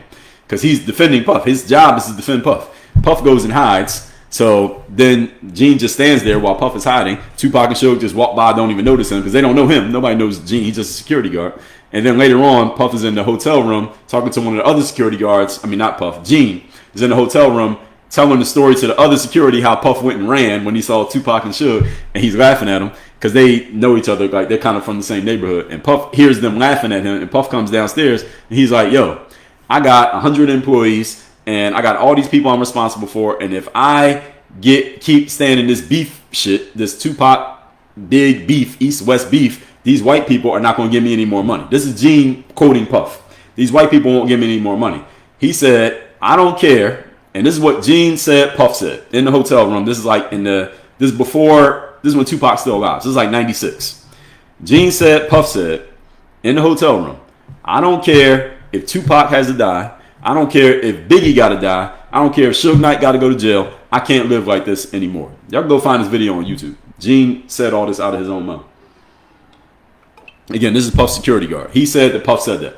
I don't care if Pac got to die. I don't care if Big got to die. I don't care if Suge Knight got to go to jail. I can't live like this anymore. I can't be dealing with this beef shit. Puff just wanted to get the money. He didn't want to do all the beefing thing. Because Big and Tupac was all on this gangster rapping thing. Puff was never a gangster rapper. He was a pretty rapper. Y'all remember Puff. Puff was the shiny suit. Look at all the money I got. We popping bottles in the club when we got the girls in the cars. That was his. He was the pretty guy. He wasn't the gangster guy. But Big and Tupac was all on the street shit. And if you listen to the stories about Big and even Big with Puffy, is that Puff had to convince Big to stop rapping about all that gangster shit and rap about this pretty shit. So if you listen to Big's first album, which was Ready to Die, Big's first album was much more street. And Big's second album was much more commercial. So a lot of rap fans often criticize Big's second album because they're like, that second album, he was too pretty. Second album was very pretty. So his lead single was Hypnotized, which was a dancey record. Then he had More Money, More Problems, which was, again, a money record. He had all these pretty records. But on his first album, it was much harder. It was much more street. And those of you who remember know that. So anyway, Puff was all about the business. And he convinced Big, like, yo, let's go this way if you want to get the money. Because Big came to Puff like, yo, I just want to get this money. And because Big was in this thing called, it was a magazine back in the 90s called The Source magazine. Still out right now. I mean, I think is the Source still out? They still publishing? But The Source was the hottest magazine back then. And mind y'all, those of y'all who are younger, this is how we got news back in the day. You had to wait till the magazines came out and then you read the magazine to know what was happening. It wasn't like this everyday shit like we got now. So the magazine was called The Source. And The Source magazine used to have this section called Unsigned Hype.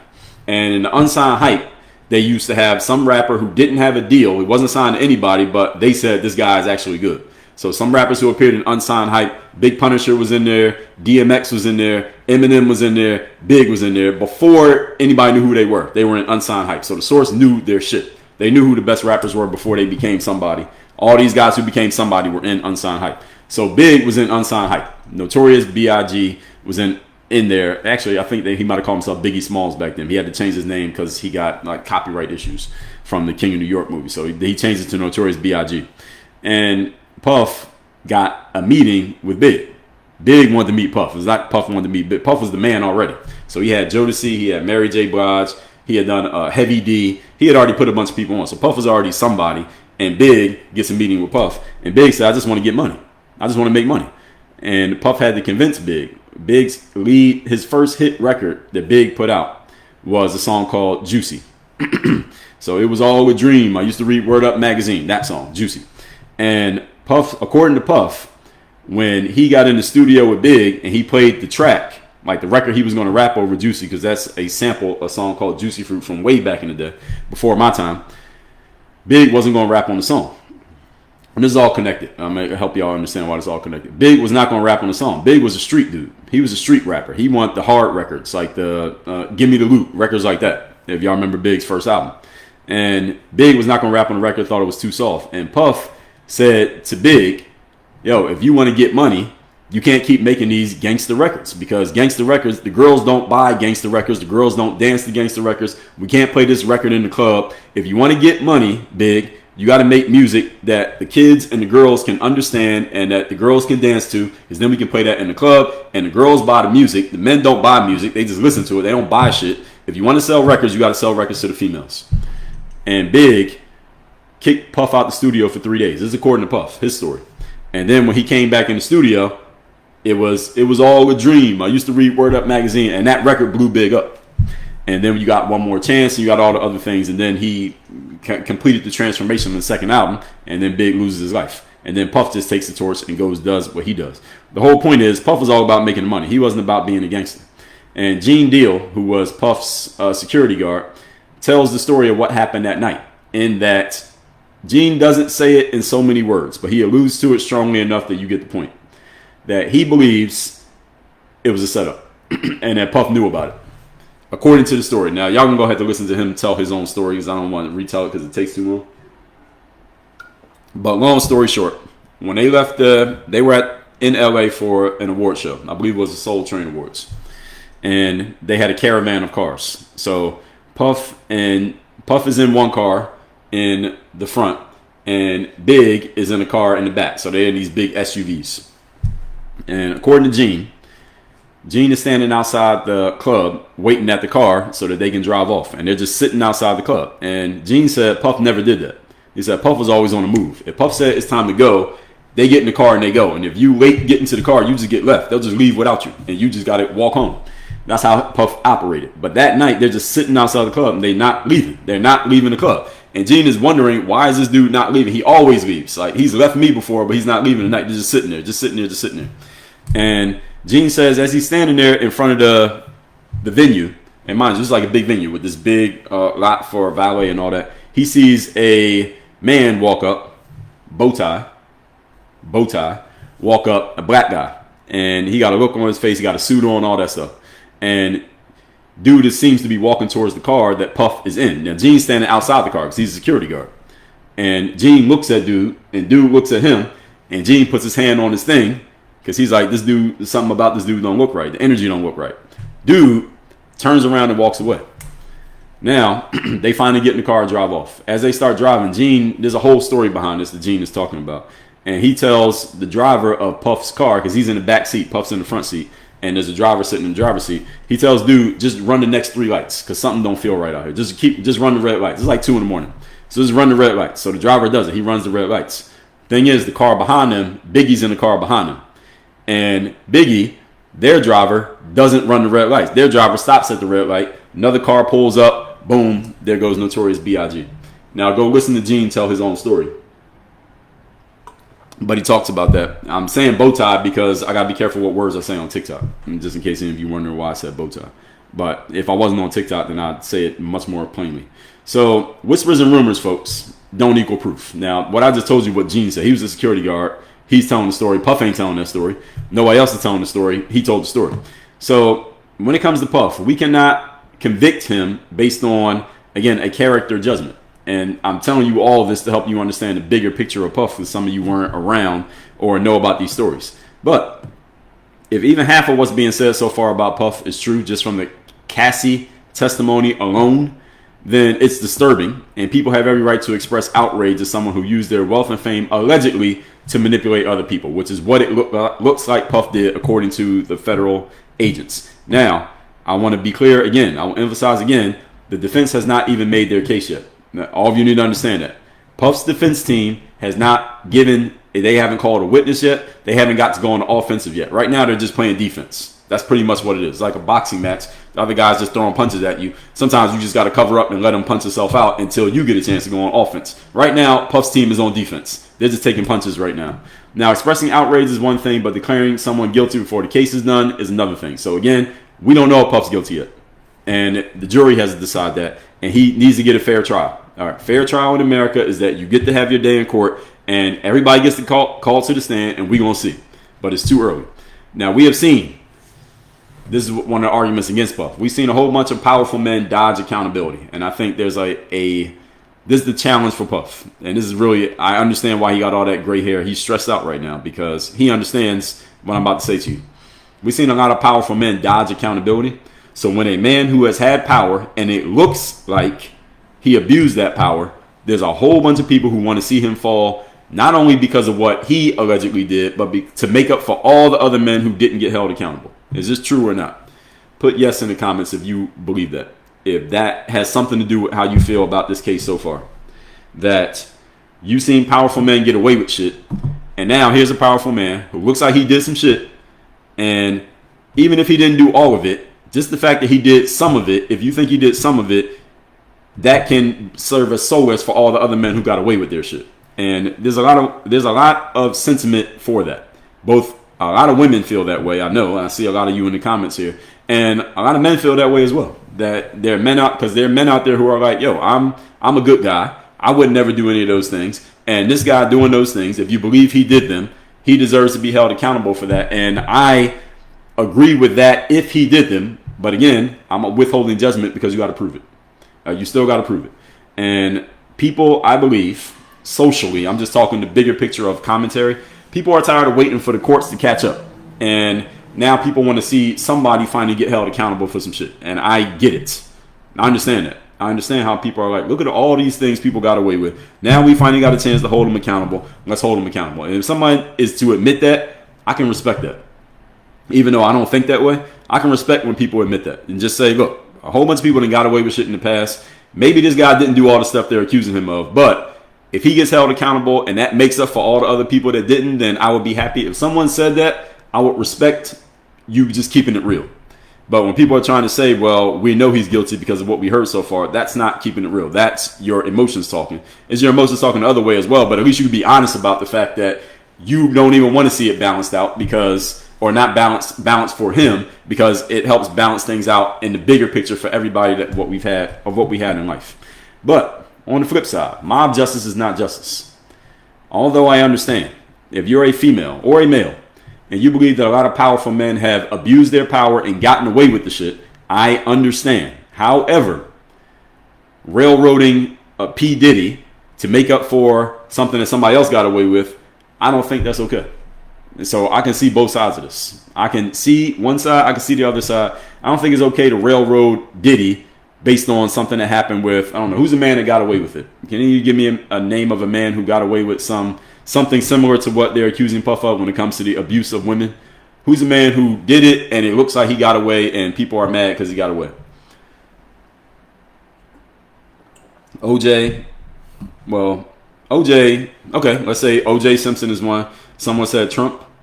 Okay. Well, Epstein's not alive. Hugh Hefner. I don't know. Hugh Hefner. Did he get accused? Dr. Dre. Dr. Dre is a good one. Bill Clinton's another good one. Cosby. Ain't Bill Cosby in jail? I think Bill Cosby in jail, ain't he? Bobby Brown. What Bobby Brown do? So Bill Clinton's a good one. OJ is passed. Is anybody alive? Oh, wait. Bill Cosby got out? I know Bill Cosby got out. He been quiet. When did Bill Cosby get out of jail? And he's a good example. If that's true, that Bill Cosby's out of jail, I didn't know Bill Cosby was out of jail. He been quiet as hell. When did he get out of jail? Bill Cosby quiet as hell. Now, I'm bringing that up to say Russell Simmons is another good one. He been out for 3 years. How did I not notice? Bill Cosby, why he so quiet? And this is what I'm bringing up when I talk about Puff. Is that Puff, if he wins, he going to be just like Bill Cosby. We ain't never going to hear from that man again. We ain't never going to hear from that man again. And someone said he's 90 years old. Oh, okay. Well, Puff ain't 90 years old. Puff is like 40 years younger than Bill Cosby. But if he wins, we ain't going to hear from him. He's going to be real, real quiet. He's going to be like O.J. Simpson playing golf. He's going to be on the golf course. And I don't know who Rose Clemens is. Who's that? Someone said Hunter Biden, Prince Andrew. Okay. So reacting emotionally to the first few days of testimony is no better than dismissing a victim's story without hearing it. Again, we got to let Puff's defense have their say. Puff ain't going to say nothing. He ain't taking the stand. Puff would be completely ridiculous to take the stand. He ain't taking the stand. He's not going to say anything. But can you imagine, even those of you who are females, can you imagine sitting in a federal courtroom with a federal case over your head where they're trying to put you away for the rest of your life, and people are coming up on the stand, a parade of people who you've dealt with for years, help them make money, help boost their careers. You helped a whole bunch of people. There's a bunch of people he helped who are going to come up on that stand and shit on him over these next few weeks. That's going to happen. Now, if they have a real reason to shit on him or not is a different story. But is that going to happen? Absolutely, that's going to happen. And you got to sit there and watch these people shit on you, who you helped, and you can't say a damn thing. Can you imagine how that feels? I don't know if any of you even want to feel any type of empathy or sympathy for Diddy, but can you imagine that? That you're just going to sit there, you got to sit there and listen to people just get on the stand and shit on you? And all these people who are somebody because of you. Who was Cassie before she got with Diddy? I ain't never heard of Cassie. Name 5 Cassie songs. I ain't never heard of Cassie. I ain't never heard of her. A bunch of people going to come up and they're going to shit on this man. And he's the one who helped get them on. And they got to sit there and watch this. And again, many of you probably don't want to feel any empathy for Puff at this point. But let's let the case play out. There's still some more things to be said. Now, some of the behaviors described are so extreme that they can't be brushed off as he said, she said. Some people feel morally obligated to call it out. I get it. I can't argue against that. And it's been testified. This is under oath. And once somebody says something under oath, I will talk about it as if it's real. Now, something I heard on the internet, that's a different story. But she swore under oath. So I'm believing her. And when you let emotion drive judgment, this is for all of you, it becomes impossible to get to the actual truth. This is the reason why it's so hard to find a jury and get a fair case for anybody. Because are we getting to actual truth logically, or are we just saying how we feel? How you feel is not the same as what's actually true. And especially not the same as what's legally true. And at the end of all of this, if Diddy is guilty, the public scrutiny is the least of his worries because he's going to be incarcerated for the rest of his life. So it really doesn't matter what the internet is saying about him because he ain't going to have no internet. He's going to be locked up. So it really won't matter at that point. He's going to be in federal prison, 99% likely in protective custody so that nobody can get to him because from what I've heard, this is just from what I've heard, if you're a man and you go to prison for crimes, abusive crimes against a woman or against children, the other inmates in there don't take too well to that. And on top of the fact that he's famous, he's probably going to be in protective custody. We're talking, basically isolated for the rest of his life. Just him by himself in a cell for 23 hours a day for the rest of his life. If he loses. So what the internet is saying about him is the least of his concerns if he loses. Now, if he wins, then he can worry about the internet because at least he can use it. But I don't want people rushing to judgment for Puff because it affects how we treat due process. Okay, you can care without playing judge and jury. We all have to remember, even if the person accused is someone who you hate, even if the victim is someone who you know and love, even if the situation draws parallels to your own personal experiences, we have to be careful at rushing to judgment until we get all the facts of the situation. And we're getting all the facts through testimony. Everybody gets on the stand. Everybody has to put their hand on that Bible and they got to testify. We got to let this play out as it's going to play out. So that's how I am defending Diddy. That we got to get more information. We got to let him talk. And when I say let him talk, what I mean is the defense, not him. He ain't going to say a damn thing. He ain't going to talk the whole. Only thing Puff's going to say this whole trial is I am invoking my Fifth Amendment right, and I'm invoking my Fifth Amendment right to not speak. That's all you're going to hear him say. Same thing OJ did in his case. And he just got to sit there and listen to that shit. Different thing. And someone said we didn't hear Cassie's song because he abused her and shut down her career. I mean, the whole point is, okay, let's just say that that's true. My point is, did you hear anything that she did that didn't have anything to do with Puff? That's my point.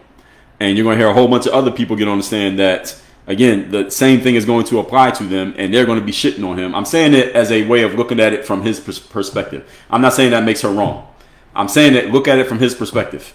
All these people he put on, all these people he helped, all these people he made money for, they're going to get on the stand and trash him, and he got to sit there and listen to them trash him. And I'm like, yo, I'll put you on. Yo, I gave you a career. Yo, I helped you make a hit record. I made you $1 million. All right, everybody knows your name because of me, and they're going to get on the stand and trash him, even if they're telling the truth. I'm just asking you, can you imagine how that feels? I'm not saying that they're wrong. I'm just asking, can you imagine how that feels to have to sit there and listen to that? So anyway, here's what we're going to do, folks. I need to go to the restroom. Let me run to the restroom real quick, and then we're going to get into the questions and comments, because I know a lot of you got things that you want to say about this. So give me 90 seconds. Let me see what I can play here. I got to be careful what I play on here while I'm doing this. I've already been warned by TikTok about playing any kind of material that somebody else made or copyrighted, etc. They warned me. So let me just play a little bit of my own Work on Your Game Masterclass. I'll let you listen to that. This is, you need to know people in each one of these spaces. This is part 2 of 3, is episode number 3288. Let me run to the restroom. This is going to take me 90 seconds, and then we will pick up with questions. 90 seconds, be right back. To me and told me, there's some things that I need to do to your son, and she started listening to just saying them to me. And I told her, you're not doing all that stuff to my son. Why you need to do all that? We only came here to check for one thing. Why you need to do all these extra things? And they were basically telling me, the nurses and the doctor, this is just our normal procedure. And I said, well, fuck your normal procedure.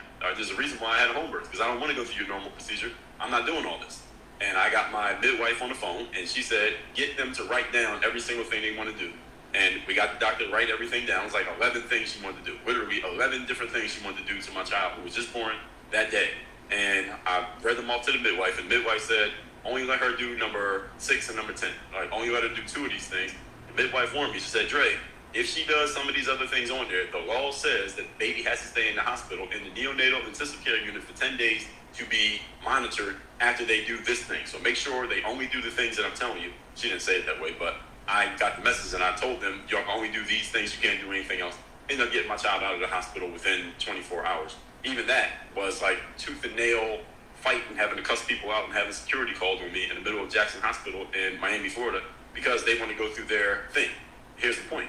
Had I not known what I knew, based on the information I got from this person who knows the medical space but is not part of the system, I would have been subjected to whatever they wanted to do, and my child would have been in the hospital for 10 fucking days for some shit that they didn't even do. And my son is very healthy and very alive and very active and didn't get any that intervention bullshit that the medical industry. All right, so y'all heard a section of that episode where I was trashing the medical industry, rightfully so. Y'all want to hear me trash the medical industry more? Just stay tuned. Not today, but other days. So let's see what we got going on in the comments here. I'm going to start over on Rumble, then I'll go to Instagram, and most of the comments are on TikTok. So I'll be coming to y'all in 1 second. So Orion's Pectoral said Diddy's going to get pardoned because he gets funded by, that's interesting. That'd be something. He would have to get convicted first to get pardoned. And Orion said he could have took her life in that hallway. Yeah, he could have. He could have. All she had to do was fly into the wrong corner. You're correct about that. And someone said he'll get pardoned, or same person saying he'll get pardoned and whisked off to somewhere else. We'll see. So Orion, I think it's very clear where you stand on Diddy. Thanks for sharing. Let me see what we got on IG. I don't think we saw anything on IG. All right. I think people don't want to talk about this one. So let's see where we at in the comments on TikTok. I'm only going through as far up as I can go and then reading through, folks. So I'm not reading them in the moment that they come in. I'm just reading what I can. And let's see. Greg said, I truly believe Biggie was responsible for Big and question mark. A lot of people believe he was, but they haven't proven it. I don't know if they're ever going to prove it. Linda says, how are people get a fair trial these days? Social media wants to be judge, jury, and punishment. Well, it's not so much about social media because social media they don't really have a say in the outcome of a case generally. What makes it difficult is that it's hard to find people who are not influenced by social media to be on the jury so that you get an impartial jury. That's the hard part because so many people use social media, and because of the reach of social media, it's hard to make sure that the jury is not swayed by what social media feels about a situation. For example, the Derek Chauvin case for George Floyd in Minneapolis, that there was so much pressure on that jury to convict that cop, because had he been found not guilty, I guarantee you within 72 hours, the names of those jurors would have been public knowledge. And if you're on that jury and you live in Minneapolis, you got to live there for the rest of your life. Your family is there. Your job is there.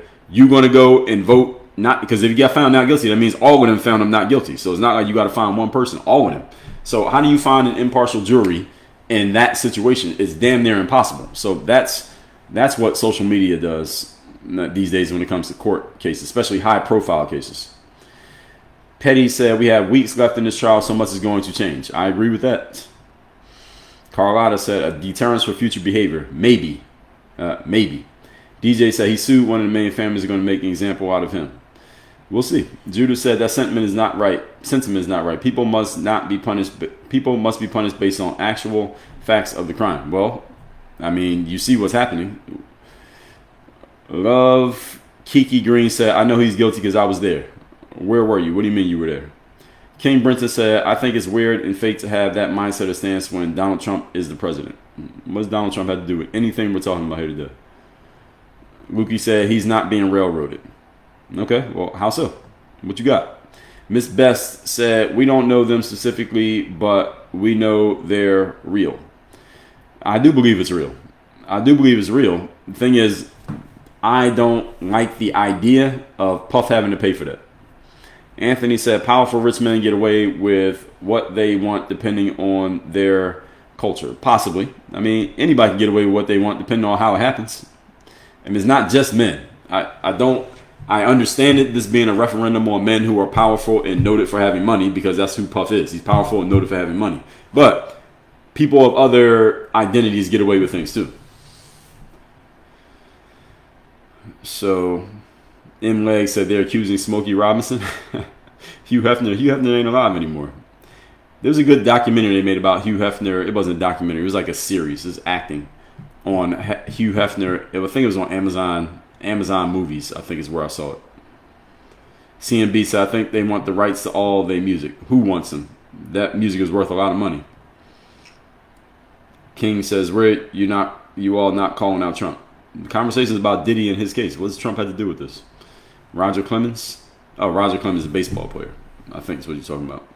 Thank you for tapping the screen, folks. We have 56,000 likes. Can we get to 60,000? I should have asked people from the beginning about the likes. We would have been at 100 already. Lemon says the gray hair from stress. Well, he's over 50, so I mean, some of it might be natural, but I mean, Lemon, what do you think? If you're sitting in federal prison you're being held without bond for how long ago he get arrested? Like a year ago?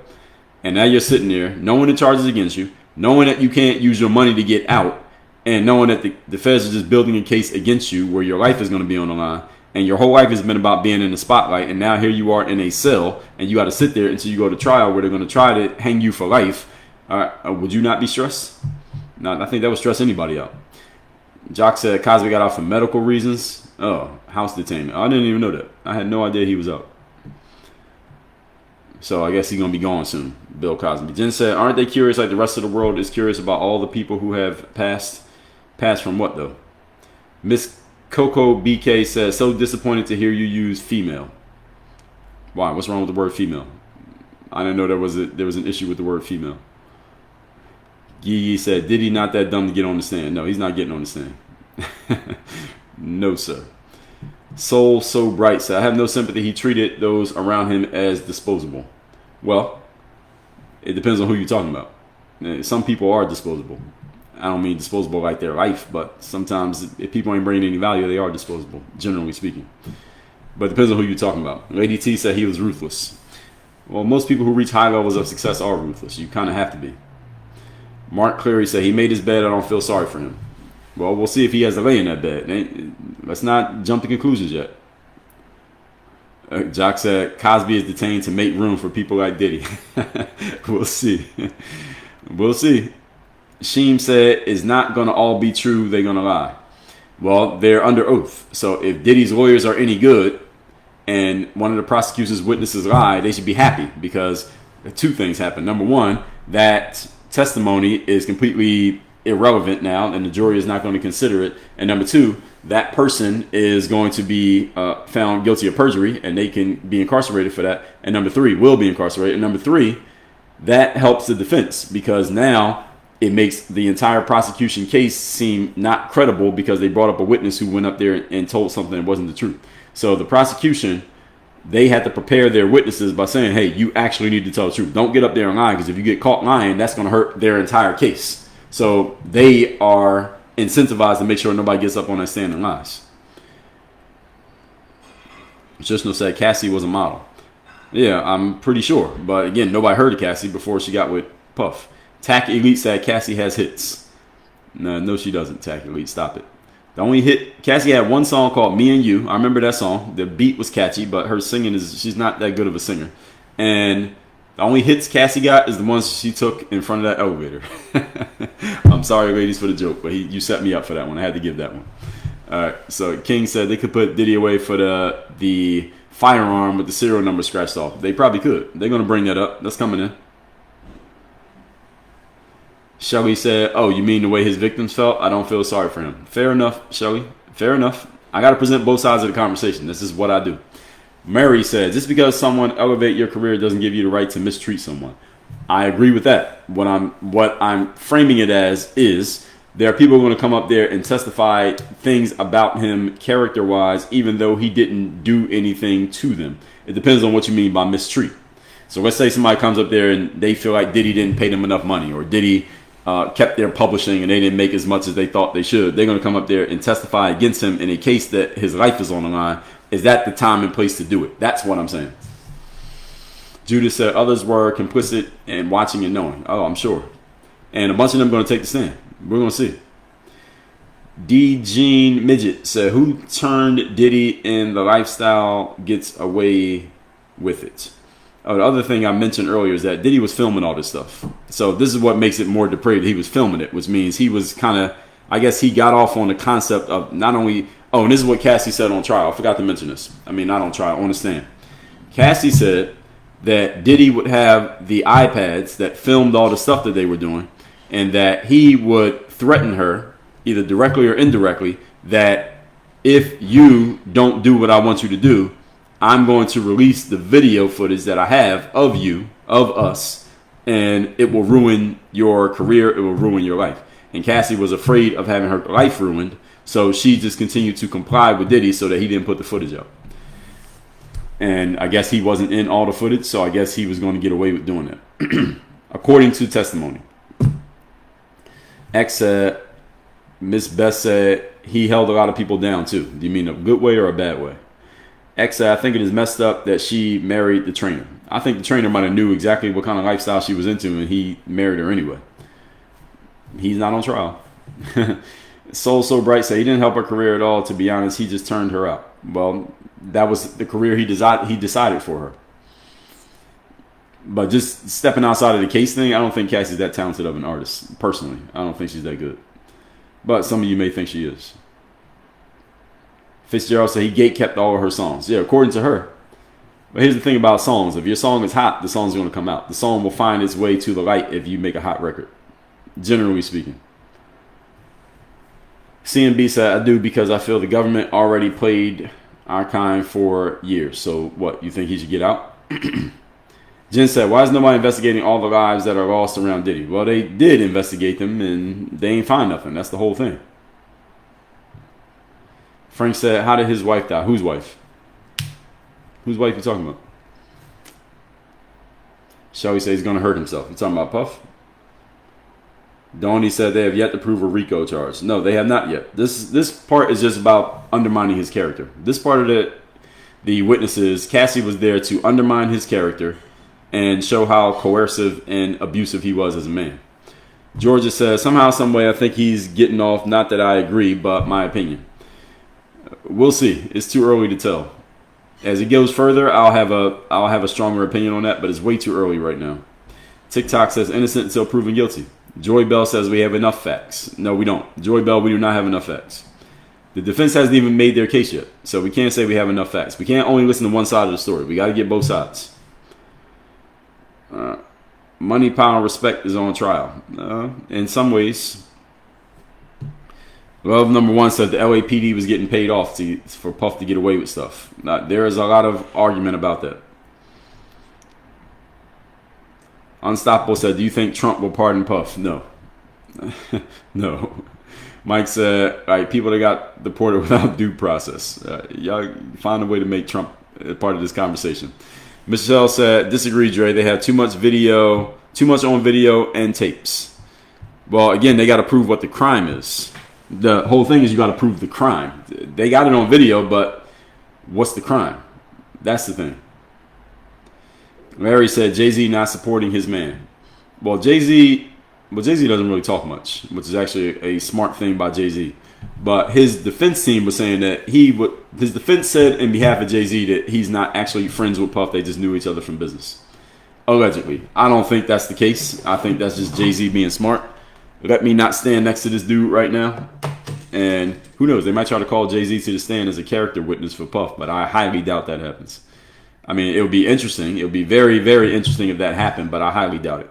And I doubt Jay-Z would even, what's the word? He would agree to that. I don't think Jay-Z would agree to being on the stand for Puff. Jay-Z doesn't seem to be that type of guy. I don't know Jay-Z, but from what we do know, he doesn't seem to be the type of guy to put himself in that position. Shelly said they still have to tell the truth. That's right. Monique, good morning. Bree said, Cassie's song Me and You blew up and so did that video. Yes, that's the song that I know. I know that song from Cassie. I don't know anything else from her. Marie, yeah, I read that one. 777 said, once he got her, he didn't allow her to go anywhere else. Yes, that's according to testimony. 777, Letty Karen. Here's the thing. We haven't heard the defense yet. Defense gets to speak on, they get to offer some things too. And I guarantee you that the defense is going to call some witnesses that are close to or familiar with Cassie that are going to come up there and make Cassie look like a liar. That's going to happen. There will be witnesses called to make everything Cassie said look like she was lying. Doesn't mean she's actually lying, but there is going to call into question everything that she testified. Jen said, but he abused them. Look at Q's interviews. Okay, we'll see. Traditional said, I believe a lot of them witnesses are scared. Of course they are. I mean, Puff has, again, money, power. He has reach. Not Here says, yeah, the hit song before Puff with Ryan Leslie, but he didn't have a contract. What was the hit song? Carrie Alexia said, they are not responsible for his actions, though. At the end of the day, it was his decision. Yes, he's responsible for his actions. And now you got to prove that his actions were criminal. That's why he's on trial. Anthony said, I believe that he's responsible for the body. Some of his past rappers are no longer here. Well, not all of them were offed. Some of them just died. So it depends. Nay Birdie, thanks for the follow. I'm not going to get through all these comments, folks. I'm just reading a few that I can see.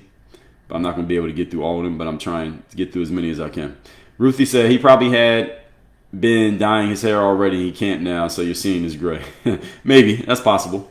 But no, actually, he was showing a little bit of gray before he got locked up. I seen a little bit of gray in Puff before he got locked up. So, but then we haven't seen him for a year. So, I mean, he's in his 50s. So that stuff looks like it might happen pretty quickly. Amari said, personally, I don't feel he's going to get a fair trial from the jurors. Well, I mean, maybe he won't. Let's just see what happens. It's too early to even comment on that yet for me. Then they said, I keep seeing this stuff about Prince left a voice note. Is any truth to that? I didn't hear the Prince voice note, if there is one.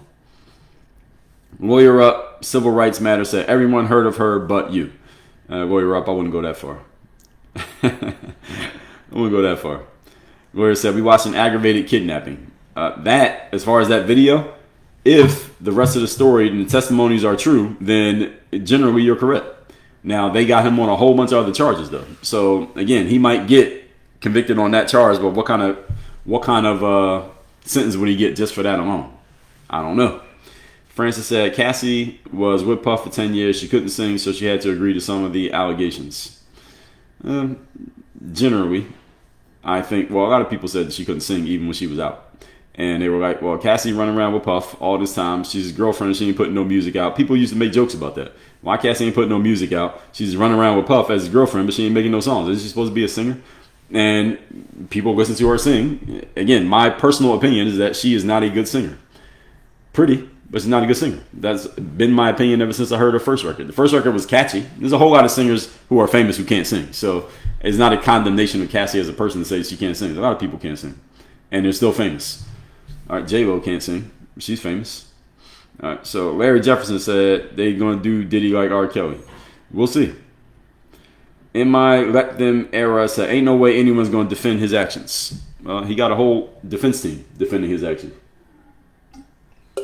Shay said, do you work for him? Georgia said, Cassie not completely innocent, but yeah, I don't think she's completely innocent. I mean, once you go along with that, even if you feel like you weren't in your right mind, you still got to be held accountable for the things that you did. If Cassie was a man, there would be not nearly as much sympathy for her as there is now as a woman.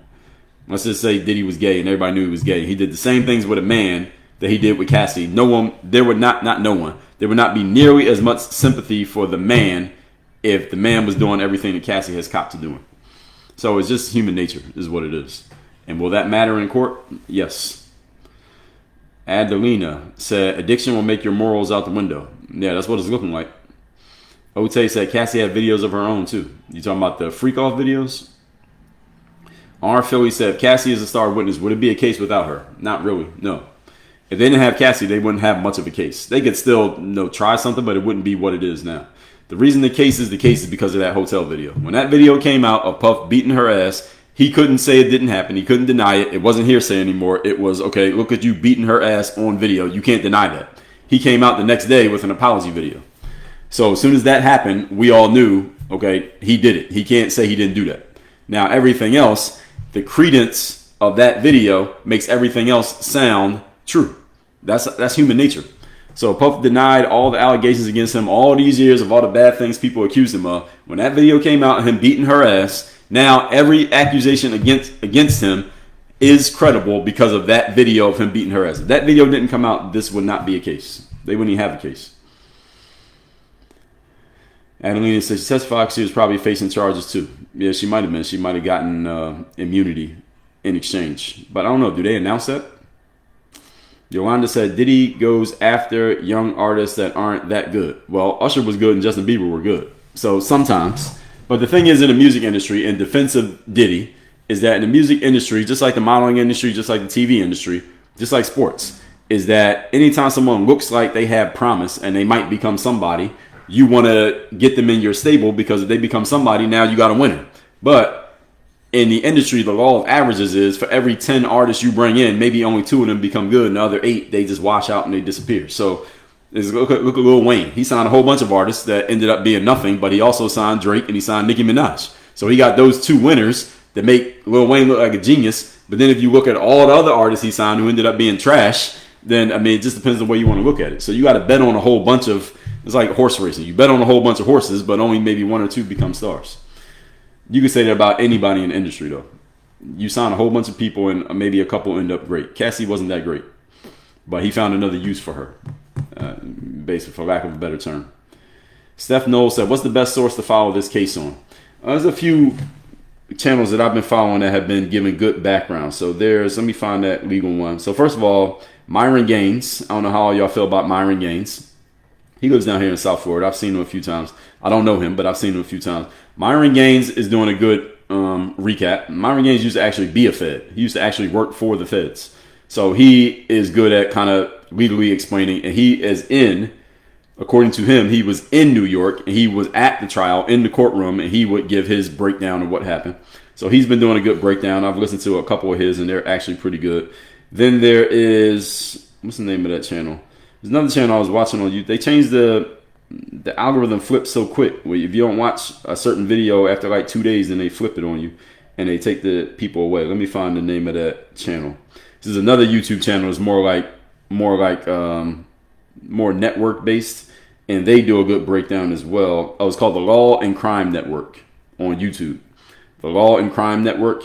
They do like 45-minute videos breaking down the trial, and they're just getting straight to the facts of what happened. Myron Gaines is a little bit longer. His will be like 2 hours, but he's giving you like more. His is more like what I'm doing, where he's like breaking it down and he's telling you what he thinks about it, and he's explaining he's giving you the legal terms and explaining why it goes this way and that way, and then he responds to comments too. So he's been doing a good job, and he was in New York looking at it. So I don't know if he's still in New York, but he's been doing a pretty good job of breaking it down. And then the Law and Crime Network, they got staff who go to the court and they report on it. Theirs is more like tight. And also, Megyn Kelly's done a couple breakdowns on it. Now, Megyn Kelly, I don't think she's the best source on it. Megyn Kelly is a woman, and she is women on the Law and Crime Network. But Megyn Kelly's a female, and she's in her feminine, and sometimes she gets a little bit too feminine in talking about it, for lack of a better term. I like Megyn Kelly stuff, but she gets a little bit too feminine, and she starts throwing her opinions in there, and I'm like, all right, this is not the part that I'm looking for. But I still like Megyn Kelly stuff. Shout out to Megyn Kelly. So X at Clive Davis. Yeah, I forgot about him. Clive Davis is the guy to put Puff on. He's the one who wrote Puff a check to put Puff on in the beginning. And Clive Davis publicly gay, right? Clive Davis gay? Anybody co-sign that? Is Clive Davis out there as gay? I'm not talking about rumored, but I think he's out as gay. You can make of that what you want. Monique said that's messed up. Yeah, family, children, husband, different life than with Diddy. Yeah. Someone said UAE. Oh, use his name, Puff Daddy. I'm calling him Puff because that's what I remember him. When I first came across him, his name was Puff or Puff Daddy or Puffy. That's why I keep calling him Puffy. Nady said Cassie case is settled. What are you talking about? I don't know what you're referring to. I know it's settled. I said he settled for $20 million. She sued for 30. She got 20. I said that. B the coach said Hove was close friends with Biggie and Puff. They just had mutual respect, business wise. Well, again, his lawyer came out and tried to make it seem like they're not friends. I don't believe that. I think they were just saying that to kind of separate him. And Jay-Z seems to be the type of guy that when someone's in that line of fire like that, he gets quiet. He says nothing. I highly doubt Jay-Z says a single word about any of this. Marcio said that's not Diddy in the courtroom as a lookalike. Yeah, right. B the coach said if you're gonna throw Hove name in, you gotta put Nas. He's been around Puff more. I don't know how much either one of them is around him. I don't know any of these guys. I just know them from TV, so I don't know. I can't co-sign or refute what you're saying.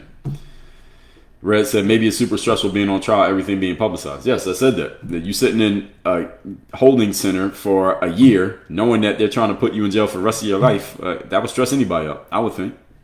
Even if you got money. I mean, this guy's supposed to have all the money in the world. He's still stressed. So imagine if you don't have all the money in the world and you're facing the same thing. At least he got some people trying to defend him. Puff got some people publicly at least trying to hold the line for him. Like, I guess you could say that's what I'm doing right now because we know who he is. Imagine if you are not famous and you had the same thing. Well, how would you feel? Red said, wasn't a good singer, wasn't a good performer. I have a similar opinion. So Nady said, oh, now we have race baiters here. Get over yourselves. He's a graper. Race nothing. Let's see. Did any of his lawyers quit before the trial? I think I heard one lawyer left, but he has more than one lawyer, so he'll be all right. Carla, good to see you back. Amari said, hopefully R. Kelly gets a retrial or gets a shorter sentence. Really? Okay. I don't know that much about the R. Kelly. I ain't really looked that much into the R. Kelly since it's been over. We have 68,000 folks. Can we get to 70? Tillman Gibbons, good morning, sir. Good to see you. B. The coach said, money and fitting in will make you compromise morals and integrity. Well, in certain industries, that's how it works. Now, the entertainment industry is a very sexually depraved industry. Any of you who don't know, trust me, and I didn't go even a level beyond the surface of it, and I see it just from the surface. It is a sexually depraved industry. A whole lot of gay males. That I do know. Jennifer said, what about, I'll take a couple more comments, then we'll wrap this up. We only got a few more minutes, folks. Does CD also need to be arrested? Who's CD? Jennifer said, did Cassie actually accuse him of a crime? No, Cassie did not call the cops and bring charges against him because the statute of limitations was up on when he beat her ass in the hotel. The statute of limitations is up on that, so they couldn't do anything with that. She sued him because she didn't bring the legal charges. She brought the civil case, and that was part of the civil case. After that video came out, he couldn't deny it, and so he just gave her the money. He gave her the 20, then the hotel gave her 10. So Cassie made $30 million off this. I'm not saying that makes up for what she went through, if you believe that that was against her will, but she did make $30 million off this whole situation.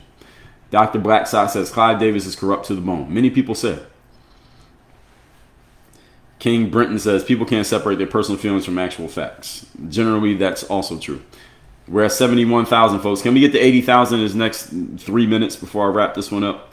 Joe Byron said, I would never settle with a woman who did that stuff with Diddy. Well, if he didn't settle, that means they would have had to go to court, and then they would argue that in court. And again, in civil court, the burden is more likely than not. He would have lost, so he would have had to pay 30. So instead, he paid 20. So it's cheaper to pay 20 than it is to pay 30. So that's the reason why he paid the 20. Because he knew as soon as that lawsuit came out, okay, all this shit is true. Let me just pay this money and get out of here. Now, what he didn't expect was that federal case coming up behind it. Because they don't tell you. It's not like the feds tell you a week ahead of time, like, hey, we're about to bring you to jail. We're about to arrest you. No, they just show up out of nowhere. At least from what I've heard. They show up out of nowhere. You didn't know they were coming. Because if you know they're coming, you might hide. You might start destroying evidence. They showed up out of nowhere. He didn't have a chance to hide or destroy evidence. That's why they got all the stuff they got. Otay Pinky. Yeah, no, I said that. Someone said, can she sue him again for a larger amount? I don't think you can do double jeopardy when it comes to civil cases. I'm not sure on that, but I'm pretty sure you can't keep suing the same person over and over again for the same thing. It doesn't seem to make sense. Carl said, the Cassie stuff doesn't show racketeering. Well, they're not done. Cassie was just a star witness, folks. There's a whole lot of witnesses still to come. A bunch of people whose names we don't know publicly. They're not famous, but their testimony is a big part of this case. Mike says if he didn't get bail, he'll probably get parole approved. Talking about Diddy. Well, we're saying if he gets convicted, but it's still early. Still early. Deal with it said Diddy is paying people to walk around and protest. Maybe. I mean, they probably froze a lot of his money, but even if he is, he got a right to. Right now, Diddy is still innocent, folks. Let's be clear.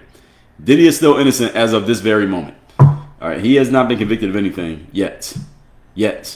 Be the Harmony said, is an accusation enough for an arrest in an assault case? It's up to the jurisdiction, the judgment of the authorities. So, for example, if I'm walking down the street and I call the cops and I say, hey, that man just punched me in the face, and you can see I got a black eye, then the cop's going to go call that man and say, hey, did you punch this man in the face? And the guy says, I don't even know who that guy is. Now the cops kind of had to make a judgment call. So they want to see if is there any video footage around here, any cameras? Are there any eyewitnesses? If there's an eyewitness that says, yes, that man punched that man in the face, they're going to arrest the guy who they said got punched in the face because they got a witness. If there's no mark on me, but I say he punched me in the face and I don't have any proof, and the guy says, I don't even know who that dude is, I've never seen him before in my life, the cops might say, I don't know what we can do with this. So it basically comes down to the judgment of the cops. The authorities, they get to make a judgment call on the spot, but they usually err on the side of caution. Let me just get everybody's information. We're going to give this to the attorney, the state's attorney, and the state's attorney decides if they want to go after it or not. That's pretty much how it goes, generally speaking. So is an accusation enough for an arrest in an assault case? So there has to be some reason. The authorities need some reason to believe that you were assaulted. So you got to kind of sort of prove it. So video footage, eyewitnesses, or they talk to the person that allegedly did it, and if that person kind of admits, yeah, I did it, then boom, you got it. So that's how it goes. Mr. Ohio said, Diddy going to write a tell-all book and break the record for most sold books. I don't know about that. Who's going to publish it? Mr. Ohio J. Ain't nobody going to publish that book. What publishing company is going to stand behind Diddy and put a book out? They're going to get trashed if they even do a deal with him. He could self-publish it technically, but again, I don't know about that. I doubt it. Love says she's not a victim. She's a willing participant. Some say, Laurel said he meant he wouldn't settle in a relationship with a woman who did those things with Diddy. Oh, you talking about the husband? Well, neither would I. But it sounds like the husband kind of had an idea kind of like she was living. I think he knew. Because she was with Diddy, and Diddy hired him as a personal trainer. So it's not like he met her on the street just like, let me go holler at this girl. He met her as a personal trainer hired by her then boyfriend, which was Puff. So basically, her husband took Cassie from Puff. So he had to know what kind of life she was living because she probably told him. All right, she was already dating Diddy, so what's Diddy into or what's she into? Okay, I'm a dater anyway. So he decided that's what he wanted to do. All right, so, hey, that's the life you want to live. I told you this industry, the entertainment industry is sexually depraved, folks. I don't look at that man as he ain't no victim. He knew exactly what he was getting into. I understand. I mean, Cassie's a pretty girl, but pretty ain't everything, folks. Y'all been on Instagram. All right, anyway, Cynthia says, if you're on the jury and had to decide on guilt or innocence, what would be your verdict today? Cynthia, you're asking me that's a trap question. I could not offer a verdict today for one specific reason, Cynthia Parks. I haven't heard the defense make their case yet. So how would I render a verdict when I only heard one side of the conversation? Would you do that, Cynthia? I can't listen to one side of the conversation and render a verdict. It's like if two kids are playing in the other room and they're both 4 years old and one kid comes running to me and says, hey, Johnny hit me. And I just immediately go punish Johnny without hearing Johnny's side of the story. That wouldn't make any sense. So I got to hear what Johnny has to say. Now, if Johnny comes in and says, well, Mikey hit me first, that's a whole different situation than just Johnny hit me and I don't get to hear Johnny talk. So, Cynthia, I can't answer that question. You're trying to trap me with that one. Doherty said, why would they freeze his money? So that he can't use it to influence people who might be part of the case. That's why they did it when he first got arrested.